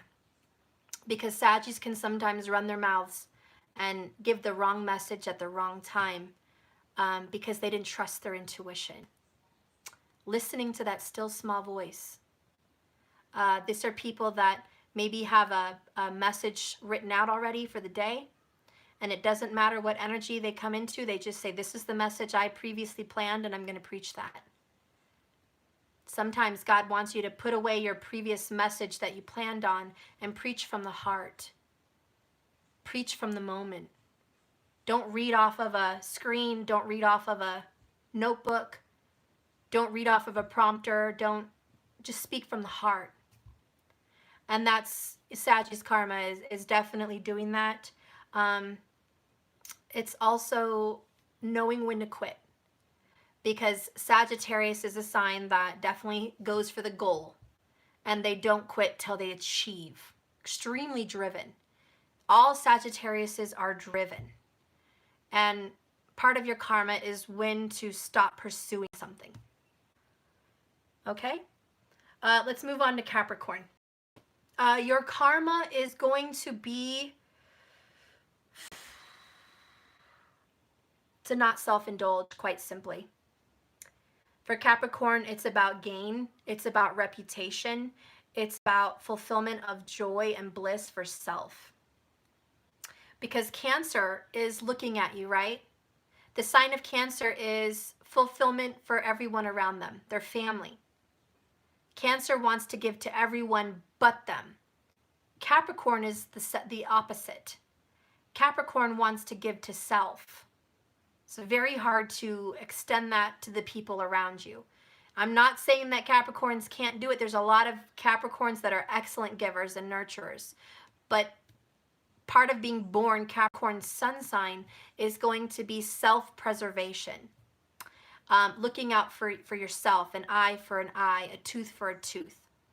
And so Saturn rules this energy, which is very strict and harsh.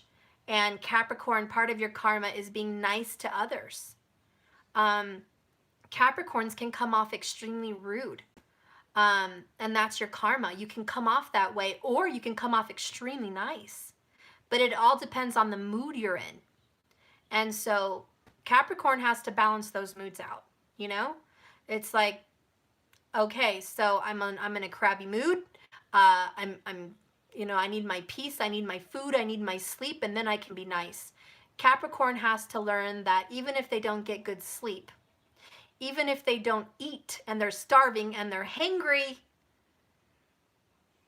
it doesn't mean you can treat people in a bad manner because you're not in a good mood. And I think Capricorns have to learn, if you're not in a good mood, it doesn't mean you have to show everyone else that. And this is why Capricorns like to isolate. They don't want to be judged. They don't want people to tell them what they're doing wrong or right. They just want to be in their own groove. So Capricorns want to avoid all of that. I'd rather focus on money, work, and not deal with emotions. Capricorn is like, I can handle money. I can handle my career. I can handle those. I've got complete control. But the emotions kind of suffer me. And so Capricorn is just going to be karmically, your karma Capricorn is emotions and empathy. I hate to say it, but it's the truth. Emotions and empathy. You have to learn how to do that and be in your emotions in some sense, without worrying about your reputation or worrying about how it affects you. So your karma is going to be basically dealing with emotions and not so much the public eye or the reputation or the status or yourself, you know? It's about sacrifice.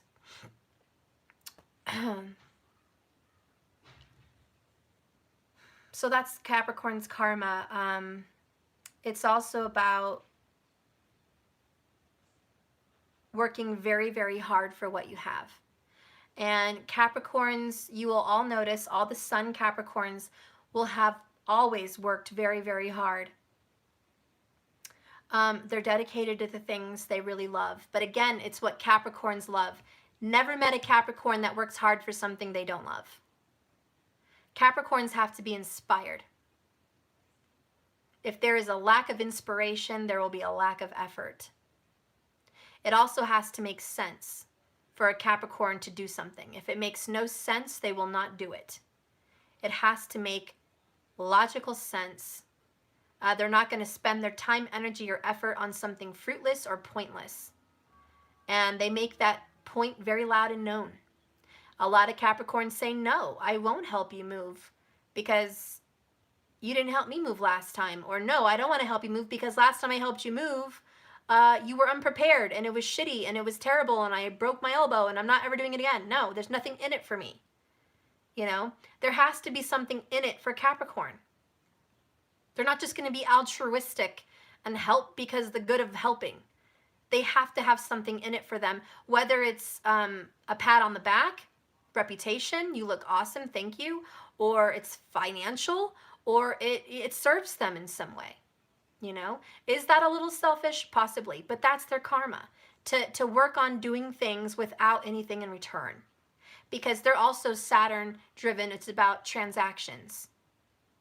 They want something in return. So Capricorn's karma is learning sometimes you do things, but you're not going to get a return. And that is the karma. It's very hard for them to deal with. Let's move on here to Aquarius. The karma for you, dear, is that you will not be Captain Save the World. You will not solve world hunger in your lifetime. You will not achieve the greatest goal of mankind, to bring peace to the world, and you cannot fix and remedy the world and everyone in it. Your karma is the fact that you have a heart to do all of it. And you want to fix everything. And you have drive and determination, and you are a go-getter, and you're go, go, go, go, go. And you sure know how to bring people up out of the darkness. but you can't save them all. And so the hardest thing for Aquarius is accepting that. And your karma is that you can make a difference, but you can't fix everything.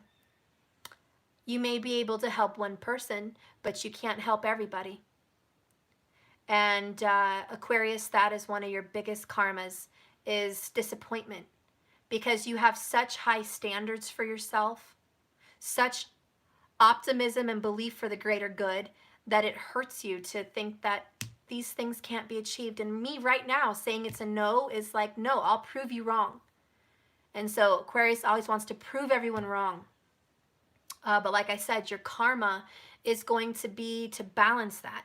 You see, all of our karmas, every house I talked about, there was a challenge. And it's about balance. Cancer doesn't need to just give to Cancer and self and learn that and be selfish and they've achieved their karma. They need to learn to balance love of family and self. Aquarius has to learn that they can help people but not the whole world. And that's balance. Leo needs to know they can be in the limelight and inspire and please and entertain people, but they're not always in the limelight. You see this balance? And all of our karmas are about the balance. Saggy, you can preach and teach, but sometimes your sermons are going to suck. We got to win some and we got to lose some. It's all this balance. And karma's just teaching us with each of our signs that we have something to conquer in ourselves. Libra, you're going to have amazing relationships. And you can make friends anywhere. You can make friends at work. You can make friends at the Circle K store. You can make friends at your daughter's school. You can do everything and have friendships everywhere. And everyone wants to connect with you and share numbers. But you can't have a relationship with all of them. Yes, that person was awesome. And that person's awesome. And that person's awesome. But you got to pick one. Or some. You know, and these are all our karmas. It's, as you can see, our desire versus healthy balance. Desire and healthy balance. Very different energies. Someone's ringing my doorbell. I'll be right back, guys. Who's it?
Okay.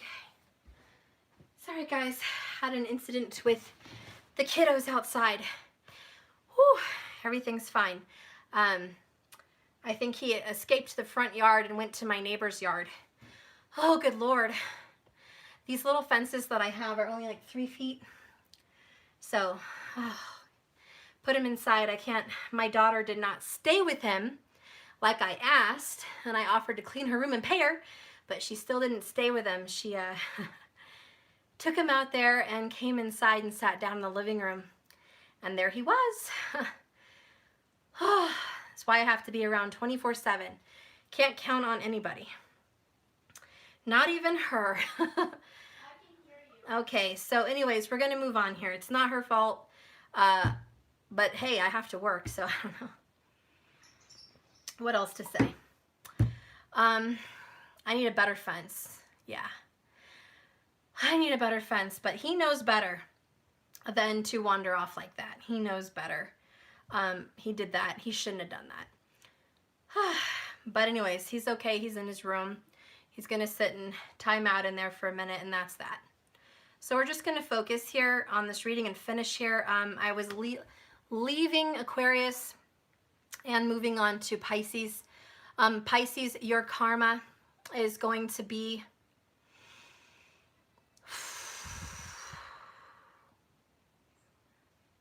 trusting. Pisces is so used to being let down and letting go of things. Releasing. Pisces is so used to suffering and transformation and death energy that your karma as a soul being born here is going to be trusting that everything's going to be okay.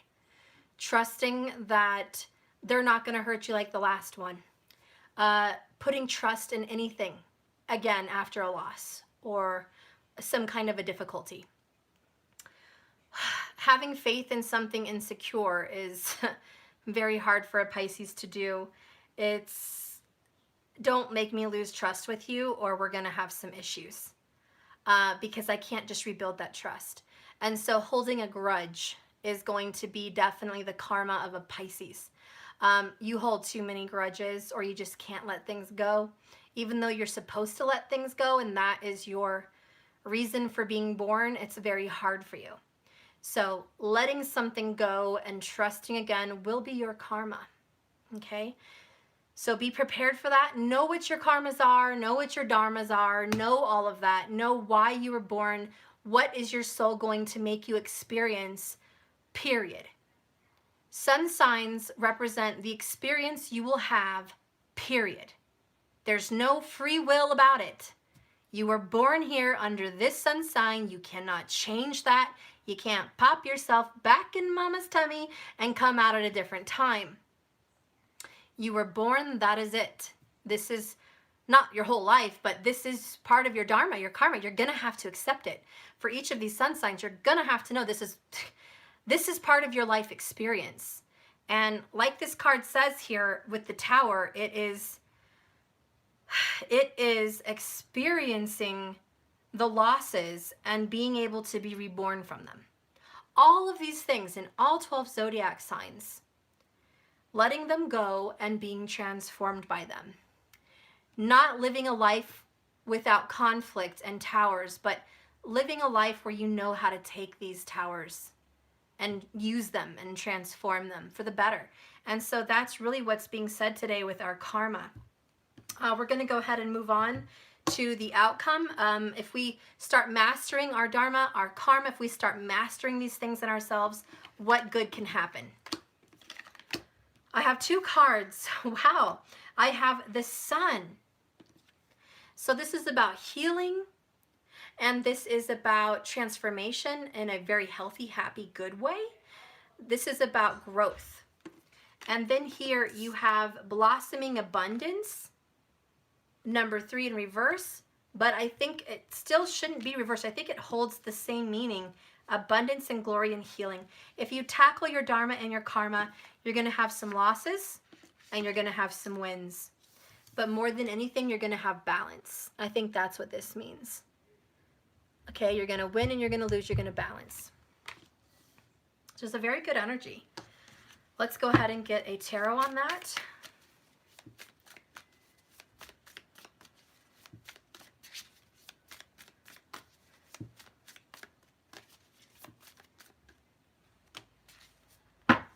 So we have 10 of Wands, putting down the burden. Putting down the burden and letting things be. We have 2 of Swords in reverse. This is not overstressing and over worrying about every little decision. Put that burden down. Stop thinking you can plan everything. Stop thinking that you can transform this by some over worrying, overthinking that that's going to solve the problem, because it's not. Stop thinking that your tears are going to solve it. Karma's going to come and save you. Your suffering's going to be repaid. It's because you've been suffering so much that you deserve something good. I'm here to tell you today, and it may be a rude thing to say, and you may disagree with me, but no. No. You're not going to get what you want because you are so pitiful. or because you're the victim, or because you've suffered enough. You're not going to achieve these things because of those reasons. You're not going to have your relationship given to you because you're so pitiful and you've been put through hell and you deserve that person to apologize. It's only right and it's only just, and karma's going to come make that happen for you. That's not how it works. This is for everybody right now. So this message today is, it doesn't matter how much you stand suffering. It doesn't matter if you throw some rice on the floor and you pray for 50 hours a week and your knees bleed and you've done penance and you've suffered that you're going to have good things come to you. It doesn't matter your works. And I know that was somewhere in the Bible. Your works do not get you rewards. It doesn't matter. You may have had 100 bad relationships, being abused, mistreated. That's not a little service bell ring. Okay, I've paid my karmic debt. I'm ready to receive the good now. That's not what that means. It's not, I suffered, I was raped as a child, my dad punched me in my teeth and I broke all my teeth out. I was, forced into sex trades and born in the poorest country. I think I deserve payment now on good. That's not how it happens. It doesn't matter how sad and terrible and pitiful and victimized your story is. That's not how karma works. And I think there's been a misconception in religion, especially when people say, good's going to come to you because you've suffered so much. Good comes to you because you are good. Does it happen for people that suffer, that they get good to them later in life? Yes. But why? Not because of how pitiful they were, but because of how they were different from these towers. Because the child that was abused didn't let it break her, and she called in good things in her life. Because the person that was beat up by their father didn't let that make them turn to alcoholism and abuse of other people. They changed and preached and sought out to help other children. You see, their burdens didn't become their life story. Their burdens became their healer. Their burdens became their empathy. Their burdens became their knowledge and wisdom, and their burdens changed them. That is the butterfly. That is the transformation. It's telling those perpetrators, you didn't break me, you made me. Now watch. Watch me fly. You thought you were going to take me down? You didn't. This is my karma, my dharma. I am changing what happened to me and transforming what happened to me, and I'm calling in the good. I'm not going to sit in a puddle of tears about what happened, because nothing good happens to those people. They're going to live and die in sadness and pity and victimization. It's the people that change their life, that they get the good things that happen to them by their own determination. And why? Because their vibration is what changes them. Has nothing to do with karma. It has nothing to do with debts paid.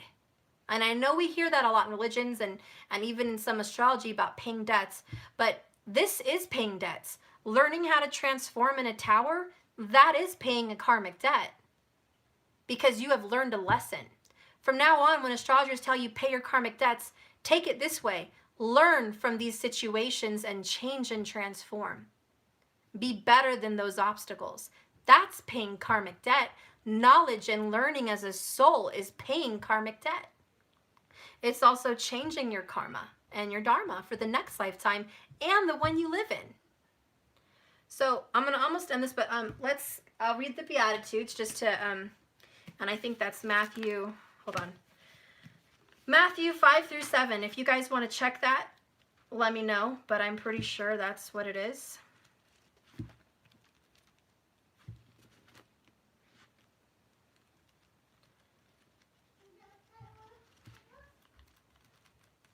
Here it is. Am I right? Is it Matthew 5 through 7? Let me find it. Let me know. Can you guys let me know? Okay, well, I'm just going to start and see if that's what it is. Okay, it is. It's Matthew 5 through 7. And this is the Sermon on the Mount. So I'm going to talk about Jesus' Sermon on the Mount and what that has to do with your karma, your dharma, what it has to do with the law of attraction. So I'm going to read it, but I'm also going to talk about how to change your karma in between some of these things, okay? So when Jesus saw the crowds, he went up to the mountain and he sat down. His disciples came to him. Then he opened his mouth and began teaching them, saying, "Happy are the conscious of their spiritual need, since the kingdom of heaven belongs to them. Happy are those who mourn, since they will be comforted. And happy are the mild-tempered, since they will inherit the earth. Happy are those hungering and thirsting for righteousness, since they will be filled. Happy are the merciful, since they will be shown mercy." So I want to just stop there real quick before I continue and say the conscious.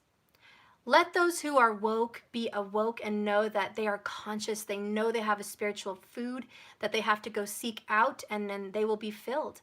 They will seek it out, and the heavens belong to you, which means the wisdom of the universe, the wisdom of spiritual knowledge, the understanding, the depths of source, spirit, divine masculine, divine feminine.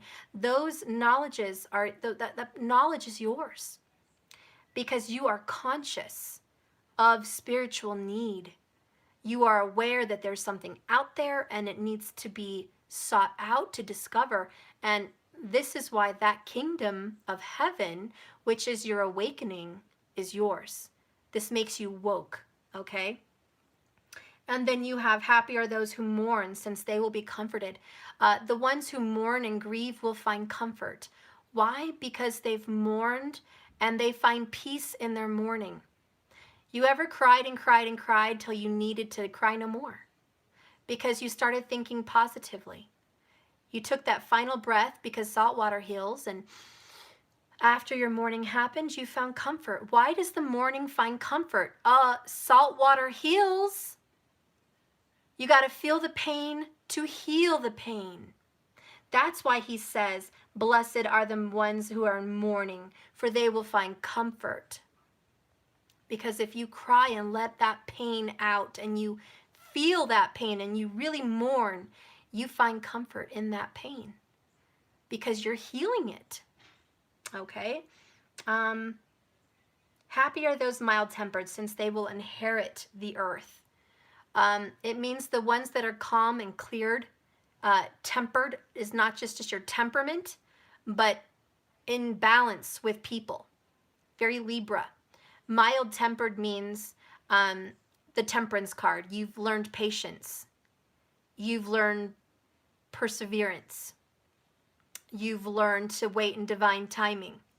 You've learned to be grateful. You've learned to take the hits with the wins. Those are mild-tempered. Those people have been balanced. Those people inherit the earth because they have what it takes to enjoy the earth. So you attract more good things to you when you plant those seeds, and you have the patience to watch them grow. Okay? And then you have happy are those hungering and thirsting for righteousness, because they will be filled. So you guys are over here looking and seeking knowledge about twin flames and soulmates and spirit and the afterworld and what happens and what's really going on in our consciousness and what is there at life after death and what is going on with these governments in this world and what's happening in the secrets of society.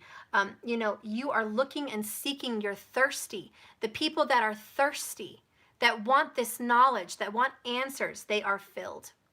Because they seek, they discover. If you are seeking peace and happiness, you will receive it. If you are seeking righteousness and justice, you will receive it, because you're doing the righteous acts. You are seeking, you're not burying your head in the sand like an ostrich. A lot of people are not hungry. They don't want to know the truth about our governments or people they adore, you know?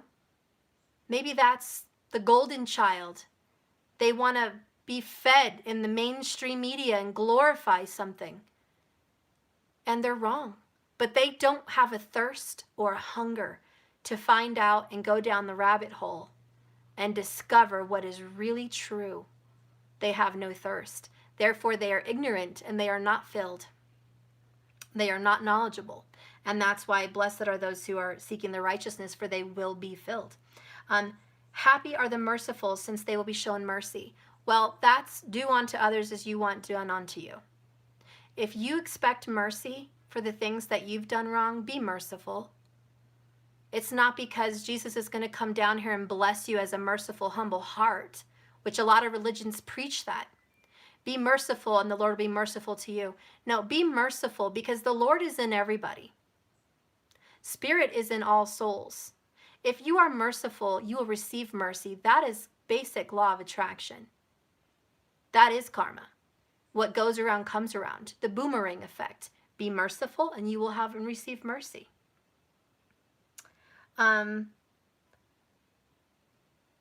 So then we have, happy are the pure in heart, since they will see God. Because purity is God, because purity is source. Purity doesn't mean kindness. And this is where religions also confuse people. Purity is some white sheep, some white cloak, some blameless, stainless, sinless energy. We have confused purity with goodness, with sinlessness. We have perceived purity as some ultimate high goal, almost unattainable. But I'm here to drop some truth for you guys. Purity does not mean white as a cloth, white as a cloak. Purity is not the innocent, sinless, blameless lamb. Purity is in all forms. Purity is seeing what something is in all its forms, the good and the evil, the sinner and the saint. Purity is loving and balancing yourself. Purity is seeing someone in their essence without a lie. Purity is not wearing a mask and trying to erase a part of yourself. Purity is loving all of yourself and all of the other people, loving them for their good and their bad, their stains and their pure white appearance. The sinner and the saint is purity. So happy are those who are pure in heart, since they will see God, because God is both good and evil. He is both dark and light. He is both divine feminine and divine masculine. He is both the sun and the moon and the stars. He is in you and he is in me. He is in your sin and he is in your purity, in healthy, good forms. Well, what I mean to say is not purity. See, I get lost in it myself. He is in your goodness and your sin, okay? And that is knowing God, okay? You ever heard that saying, know thyself and you will know me? Love thy brother and sister and you will love me. Because he is both. So purity is not the stainless and the sinless. Purity is both. And this is where religions get that wrong. This is what he came to preach. Then we go on to saying, happy are the peacemakers, since they will be called sons of God, sons of the holy, sons of the light. So the peacemakers are sons and daughters of the light. They bring healing. What does the light bring, guys? The light brings healing. The light brings knowledge. The light brings love. The light brings warmth and comfort. And the light brings goodness of heart and unselfishness and peace and comfort. So when it says, happy are the peacemakers, for they shall be called the sons of God, it's because they make peace with the dark. If we are so busy judging the dark, are we making peace with it? If we are busy condemning ourselves for the sins that we have, are we making love and peace with that? Are we forgiving ourselves and loving ourselves for the sin and the goodness of our hearts? we have to make peace and make peace with others. We are all one part of the Lord, and he wants us to know and make peace with all energy together as one. And those peacemakers will be called the sons of God, the sons of source. Because why? God is both good and evil. He is both. And if you make peace, you are the son and the daughter of source, because you have found true balance. True balance.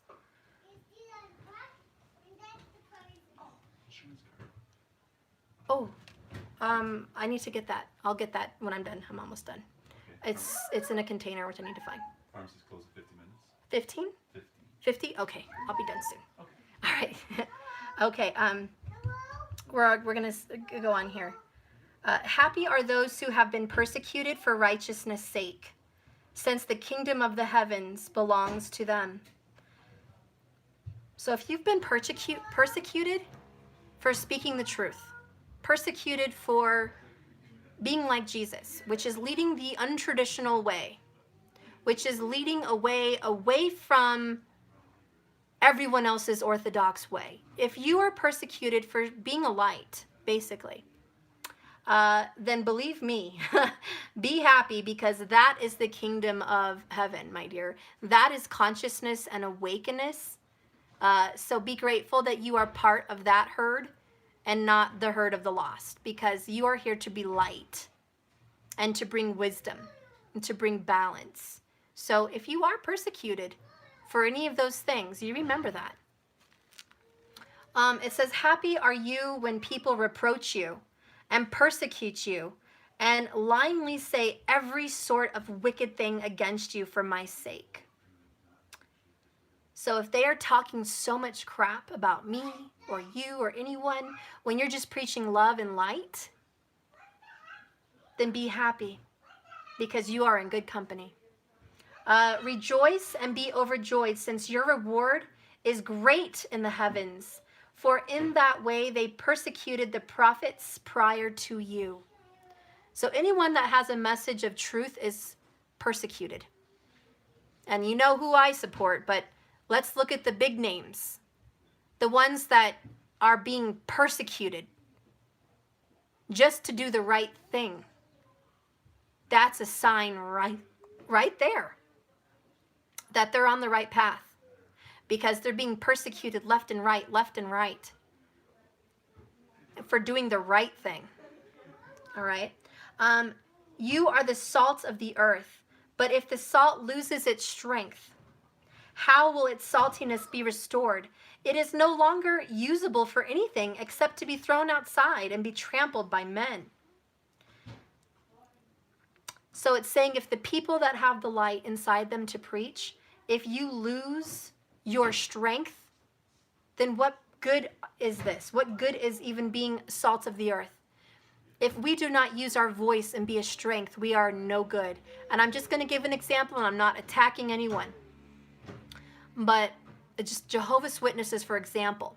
And a lot of us have been Jehovah's. I studied Jehovah's. I was in that. What's his name? Antonio Benaki. He was a Jehovah's. I have good friends that are Jehovah's. But I will tell you this. They are not strong. And the reason their church is not a strength in this world is because they do not speak out. They do not vote. They do not participate in anything that means anything. So they could be the salt of the earth, but they do nothing with it. So the salt of their goodness has lost its strength, and it's useless. It only serves their own church. It doesn't serve the world. It doesn't even serve everyone in it. So it's purposeless. The only good thing that can come from that is by spreading, good news. But that's it. But where is their strength? Where is their strength as a congregation? Look at the Vatican. I don't quite think they're the salt of the earth, but they sure have a strength, don't they? Because they use it politically and in other means. And so what good is it to be a light worker if you don't use your strength? And anyways, that's kind of what that means. Use your words for good here, and use your power. Be a strength. Don't be a weakling. Then it says, you are a light of the world. A city cannot be hidden when located on a mountain. So you cannot hide what is beautiful when it's lifted up high. People light a lamp and set it not under a basket, but on the lampstand. And if it shines on all of those in the house, so be it. Likewise, let the light shine before men, so that they may see your fine works, and give glory to Source in heaven, Father in heaven, who is in the heavens. Give glory. So let people know where you get your light from, you know. Show people where your path is, who you serve, what you've learned. It says talk about it. Be open, spread this good news, spread what makes you happy, spread what makes you at peace. Show them what makes you whole, show them what makes you abundant. Don't hide under a corner.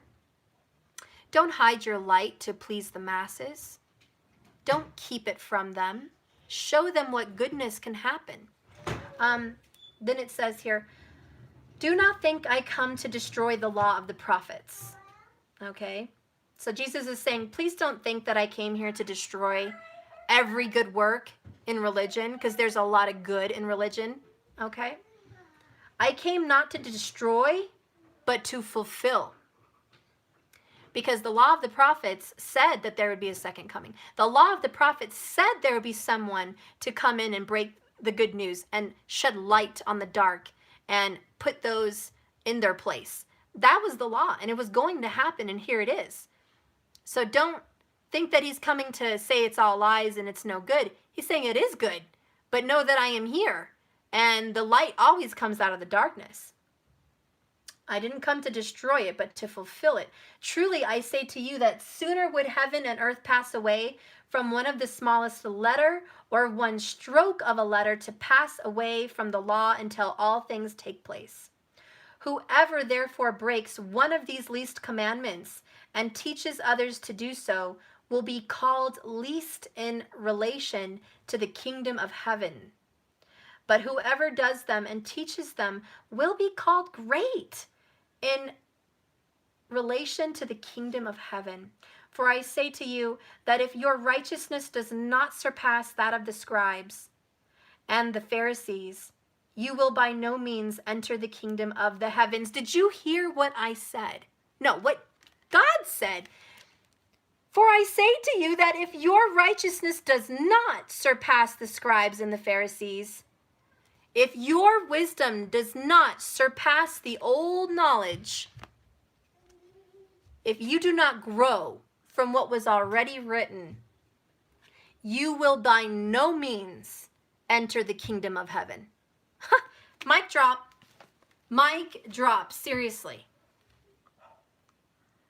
If you only eat this word and do not grow, and your wisdom does not surpass those of your teachers, you will not enter the kingdom of heaven. And I'm not talking about your afterlife. We all learn, but I'm saying peace, moksha, enlightenment, being awakened. If you do not grow past my teachings, other people's teachings, Jesus' teachings, every teachings on the entire planet and every universe, if you do not suck up the knowledge you seek like a sponge and grow, then how are you going to be awakened? Thank you, Ariel. That's the word, evolve. We cannot, as a human race, eat this and that's it and not grow. That's why a lot of the people that are, awoke started here. They started religiously and they grew. People started looking into astrology and they grew. And they'll continue to grow. And they start with tarot and other divination tools and they grow. And you learn the mysteries of the universe. That's what it's all about. It's growing. You heard that I was said to those in ancient times, you must not murder, but whoever commits murder will be accountable to the court of justice. However, I say to you that everyone who continues wrath with his brother or sister will be accountable to the court of justice, and whoever addresses his brother or sister with an unspeakable word of contempt will be accountable to the Supreme Court, whereas whoever says, "You despicable fool," and will be liable to the fiery Gehenna with hell. If then you are bringing your gift to the altar, and there remember that your brother has something against you, leave your gift there in front of the altar and go away. First make peace with your brother, and then come back and offer your gift. Oh my God, more mic drop. Do not come to Spirit in your meditative practice. Do not do your alms in the morning and make your peace and offerings with Mother Earth and Gaia. Do not speak prosperity into your life until you have dealt with someone you have an unresolved issue with. Leave your offering at the altar, go away, deal with that brother or sister, and come back. There's nothing you can do to make your life better until you make peace. That's why blessed are the peacemakers, for they will see the kingdom of heaven. Why? Because they can then be a part of it. We cannot evolve and move forward with resentments and even pain. I'm not just talking about anger and resentfulness towards someone that pissed you off and hurt you in a very wrong way. I'm not just talking about forgiveness out of anger. What about forgiveness of hurt? Tears.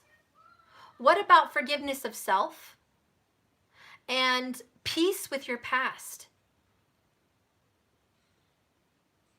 Do not say that you are ready to do great works until you have made peace with yourself or others that have harmed you in some way. Because it doesn't matter what you do and how loud you are, you will not be heard. There is no sacrifice that can be taken until you have dealt with those demons. Okay? Be quick to settle matters with your legal opponents while you are with him on the way there, so that somehow the opponent may not turn against you over to the judge, and the judge to the court attendant, and you get thrown into prison. I say to you for a fact, you will certainly not come out of there until you have paid over your last small coin. So if you have not made peace, and they're using the court as an example here, Jesus is using the court as an example, because that's how people understood it. They understood it in parables.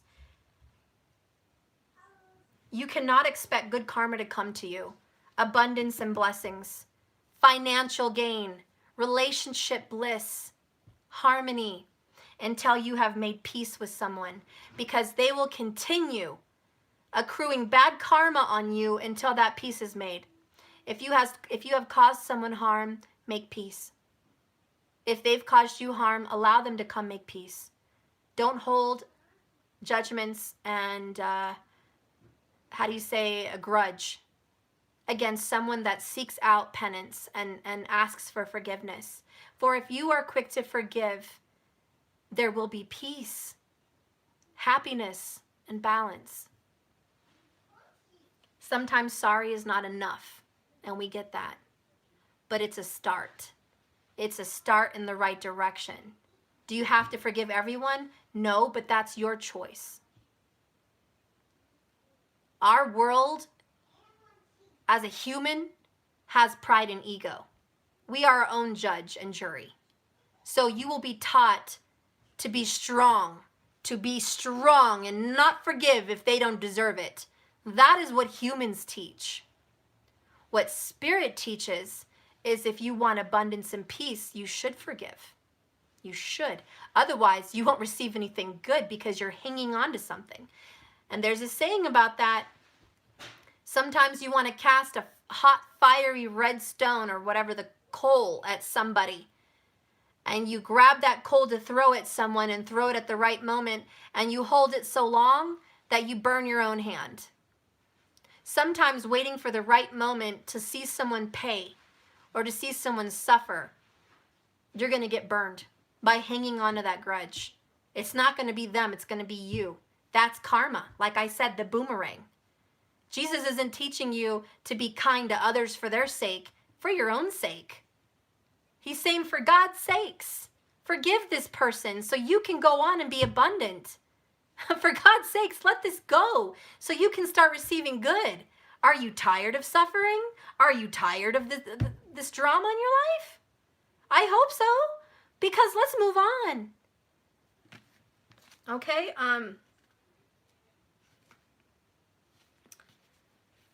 I say to you for a fact, you will certainly not come out of that courthouse or out of this judgment until you have paid over every single last coin, which is every last breath and day and year on this life. Every last day of breath on this earth, you will pay until you have forgiven. You heard that it was said, you must not commit adultery. But I say to you that everyone who keeps on looking at a woman so as to have passion for her already committed adultery with her in your heart. Now, here's where the preachers teach you wrong. And I have to say it. Preachers say, you shall not commit adultery. It's a sin and you should be stoned. You should be persecuted. You should be judged for your adultery. But Jesus says a whole different message. He's saying, let's get over this. Let's get over this now, because the minute you look at someone and as much as desire them, boom, adultery. Should that person be stoned? Persecuted? Dead? No. Who can help that? Who can help this? And Spirit's not saying just to go ahead and lust and be a lustful, nasty ass. But Spirit is saying, look, we've all committed adultery here. Raise your hand. Anybody here not lusted after anybody? Anybody here committed, not ever looked at anybody else? Raise your hand. I don't think, no, we all have.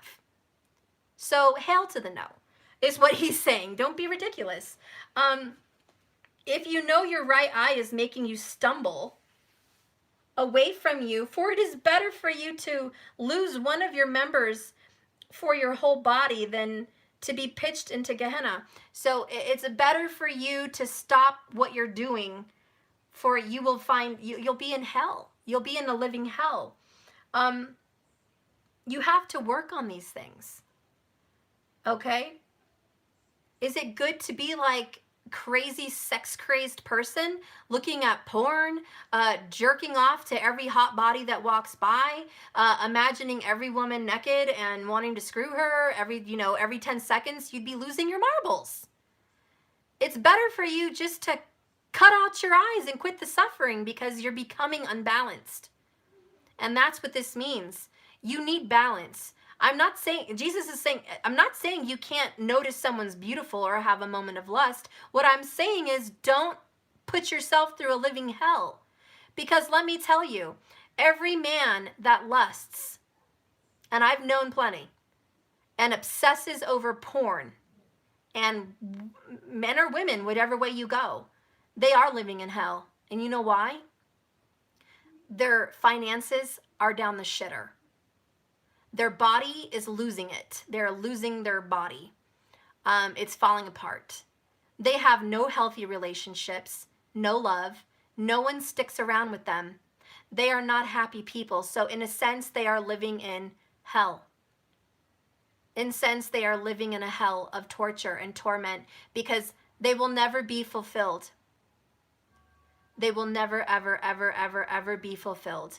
It is an ongoing thirst and hunger which will never be quenched, which is the fire. And if you think about hell as a fire, think about what the fire element stands for. Desire, determination, action, and drive.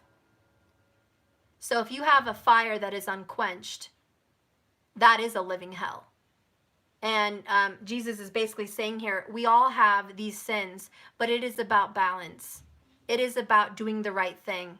Because believe me, you'd be better off just cutting it off than making your life a living hell. Okay? Also, if your right hand is making you stumble, cut it off and throw it away from you. For it's better for you to lose one of your members than for your whole body to be lost in the land of hell. And in other words, if you cannot find balance, wouldn't it be better just to forgo your body? Spirit is basically saying, forget your body. It's not important. Your soul and your mind is important. Your spirit is important. This body will pass away. This will be gone. You can be attached to the way your hair is, the way your cute butt is today, and your awesome smile. But this will go. It's better for you to just forget this physical world than to continue making your soul suffer like this.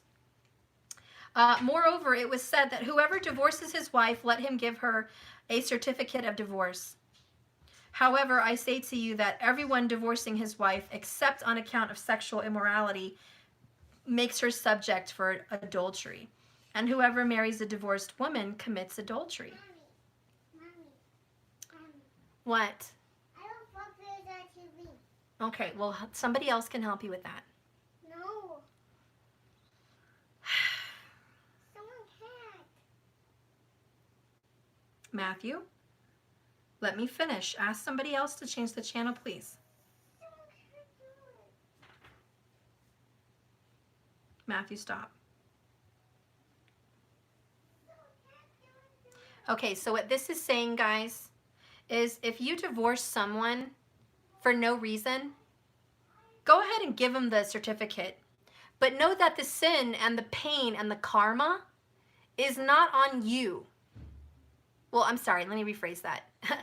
The karma is not on that person. It's on you. That's what that means. And it was in a parable for those days. In those days, women obviously had no life and no rights.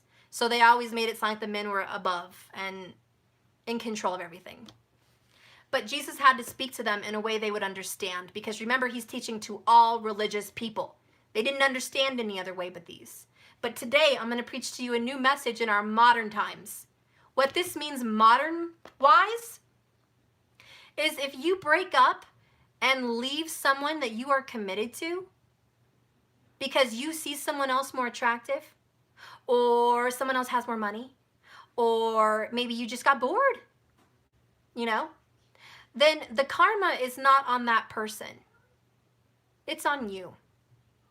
Because you have just sent that person out of this world, broken, used and abused.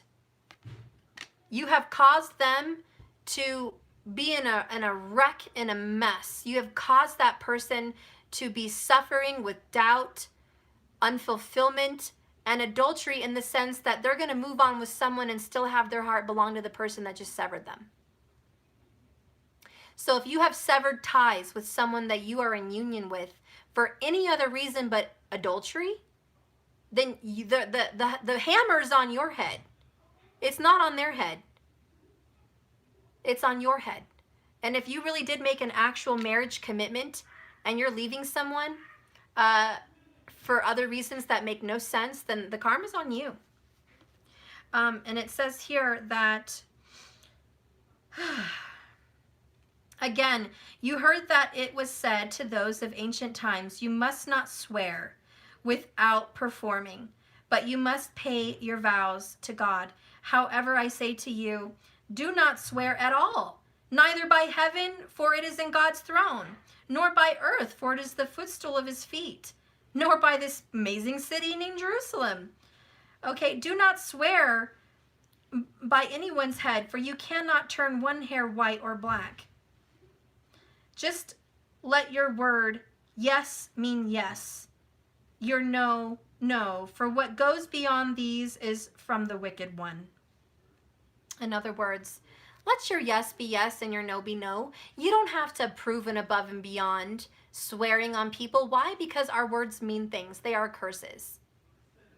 Our words can do curses. And if we swear on someone, I swear on my dead mother, or I swear on this, we are calling up an energy that is no longer here. Or we're calling on an energy that is has nothing to do with the situation. Why are we dragging people in on it? The same when you're fighting with someone and it's a fight between just the two of you and you bring someone else in it who's not even there. Well, so-and-so said this with me, so blah. No, don't drag other people in on it. That's evil. That's wrong. It's dark. It's low vibe. This is between you and me. It doesn't have to go any further than that. So anyways, I think I'm done with the Beatitudes. I probably went way over. Sorry about that. But whatever, God wanted to have those things taught for today's lesson for whatever reason. I guess the cheating and the adultery came in because a lot of the people that follow my channel deal with this. You've been married and your spouse cheated on you. Or you've been in a relationship and someone's been married and they've involved you. Or you've just been in a very beautiful, deep commitment with one person and they left you for someone else. And so these things come in, and this is the word of God. And what Jesus really wants to say is, look, we have to heal this and forgive, not for them, for us. And we have to make peace for us. We want to change our karma. We want to stop this sleepless nights and overgiving. We have to start loving ourselves and telling ourselves we deserve more. We deserve better. You cannot hang on to people that are not worthy of you. Let them go. Let karma fall on their head wherever it may. Build good karma for yourself. And if someone has hurt you unjustly and they have betrayed you, they have betrayed God. And if you've betrayed God, source, then there will be karma because it's an imbalance. And that's why we as a human race have to find balance with each other. We have to. It's the only way to cure these things. It's the only way to find sense to the madness. And so let's just get a message from this healer of the ages so I can let you go because I've obviously not watched the clock. Let's get this here. So health and vitality. This powerful being, Jesus, is the force of ancient wisdom and profound healing. The light of the divine consciousness pours from his hands and his heart, flowing to you with love and powerful healing intentions. This amazing energy is with you now, bringing resolution to a physical, mental, and emotional ill. Listen to those words. You came here today because you were drawn to this reading. So just take it in. You don't have to like everything I said, but take something in here. You were brought here for a reason. And it says here, this card, Jesus showed up in this reading today because he is a healer. Okay, he brings healing. He brings truth. He brings light to the dark, okay? He's an illuminator, a guru, a teacher, a shower of the righteous path. Not because you have to go serve some religion, but because you have to serve the truth. And the truth is balance, which is justice. But it says here that this card is promising you resolution. That means the end, an ending, peace, resolution to what? A physical problem in your life, whatever that may be, bad health, whatever this is for you, you will have resolution now thanks to this card and him showing you through these cards, I am here. I'm bringing peace to this thing. A mental situation. Maybe you've been mentally obsessed or convicted or hurt or just suffering in mental illness. He has brought resolution and peace. Something in this message today clicked. Something made sense. Something gave you freedom and peace, and that, my dear, is healing. And last but not least, he has brought resolution to an emotional ill. Something that has been pulling and tugging at your heart forever. Years and years and years. He has brought resolution to the pain in your heart. So, he's helping to unblock your stuck energies, to revitalize your life force. You may have felt this strong presence recently, or you may just be opening to the wonderful sensations now. You can call upon this emissary of miraculous transformation. Whenever you need vitality, balance, or renewal, know that at the deepest level, an important healing king is here to help you take place in your healing. Because healing isn't just a blessing bestowed by some spiritual energy that comes down. Remember, the light is in you. He is in you. He sits right there in the heart chakra. You already have everything you need right now to heal all of that mess. Right now, you have all you need. Every single thing, every single thing you need to be a better person and have a happier life. It's already right there with you right now today. You don't have to seek penance. You don't have to go do some miraculous acts and deeds. You don't have to do any of that. All you have to do is make peace with your past and peace with yourself. It is that easy. It's that easy. And who knew? The easiest answer would be the right one. But it is. And here we are. I do have a special message I felt called to say to whoever's watching. I feel like Spirit wants me to say it. If you're watching me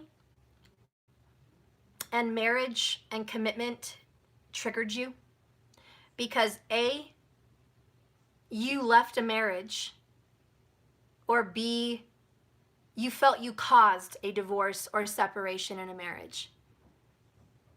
If you have guilt from the breaking up of a marriage in some way, whether it's your own or someone else's, actually, no, he wants me to hone into a specific energy. Okay, this is specific. If you were in a contract or a marriage, and I just saw like a white angel light or a feather, that is creepy. Okay. Wow. It's not Maddie. Okay, so if you were in this contract and they left you, they cut it off with you, they told you to leave, they told you it was over. If this person broke a contract with you and they sent you away from your marriage or your commitment, it's not your fault. They sent you away, and if you have guilt from you being shunned, you being sent away or sent off, has no guilt for you. And Spirit wants me to make that very clear today in modern times. If you had no fault of your own, separating an oath or a contract, and someone let you down, do not carry any more shame or guilt. The karma will be on them, but it is a time for forgiveness. And I have a feeling that you're carrying guilt. You're carrying pain. Anyways, you're carrying that hot stone, and you think it's penance, and you think that you deserve suffering, but you don't. Release that today. And if you think you caused an infidelity in a marriage, if you did it unknowingly, or someone seeks you out, you can have forgiveness because you did not know. And they're bringing you in. It has become a triangle, a third-party situation. So release yourself from that today and know that you didn't go seeking that out. It found you. It was something to do with an attraction of karma here. You can make peace with that today by letting it go and saying, I deserve more than that. I want more and I deserve more. Take a stand, make peace, have forgiveness, and that's where you can make a difference. So those are special messages for someone out there. If you're carrying this guilt, understand that there is letting go. There is healing here, and he is the healer of the ages. But he wants you to know in order to heal this broken heart, you have to let this tower destroy a bad habit and destroy karma, or you will always be tired and exhausted. So it's time to destroy these things. Don't forget to take a look at yourself and love yourself, but also learn. Okay, I am going to go. It's been a very long reading. I hope this was good for you guys. Thank you so much for watching this channel. Please remember this is a journey. It's not a destination. Just keep swimming. There's storms coming that are brewing. Okay, this was on the bottom over here. There's a lot going on in life, and it's a time for big healing. A lot of us have to let go of religious programming and find peace with ourselves. A lot of us have to let go of our past, and a lot of us have to make peace about our guilt in contracts and marriages and commitments, and understanding that we can forgive and heal and move on. He's not here to punish you for being an adulterer. He's not here to punish you for being a part of it. He's not here to punish you and make you suffer because you did some atrocious act. In the beginning, remember, even those who look at someone lustfully has already committed sin. He knows that everyone is committing it. What he wants from you is forgiveness of self, to love yourself, to find peace in this, and to move on and be better. Be better than that. Be evolved. Keep growing. That's all he wants. Otherwise, the hell is of your own making. The hell is your own karmas just coming back at you because we haven't released. So I hope you guys found some peace today. I hope you found forgiveness in yourself and forgiveness of someone. I hope that you're able to come now to the altar in your mind, your spiritual altar, and just sacrifice your past and say, I give it up. I'm done. I really am. I'm done with what was in my life, and I just want something new, and I'm ready to be reborn. And this is the perfect time in the sign of Aries, in the spring, in the new beginning. What better time than to sacrifice your peripheral lamb, your precious things that you've held on so dear to. So whatever it is that you've been hanging on so much, just release it today. Let it go. Have peace and forgiveness, and let's just move on together in love. How about that? All right, guys, I love you. Thank you for watching, and I will see you tomorrow. Remember, this is a journey, not a destination. Keep swimming, and I'll see you guys. I love you so much. Thank you for all your support. I'll see you later, guys. Bye.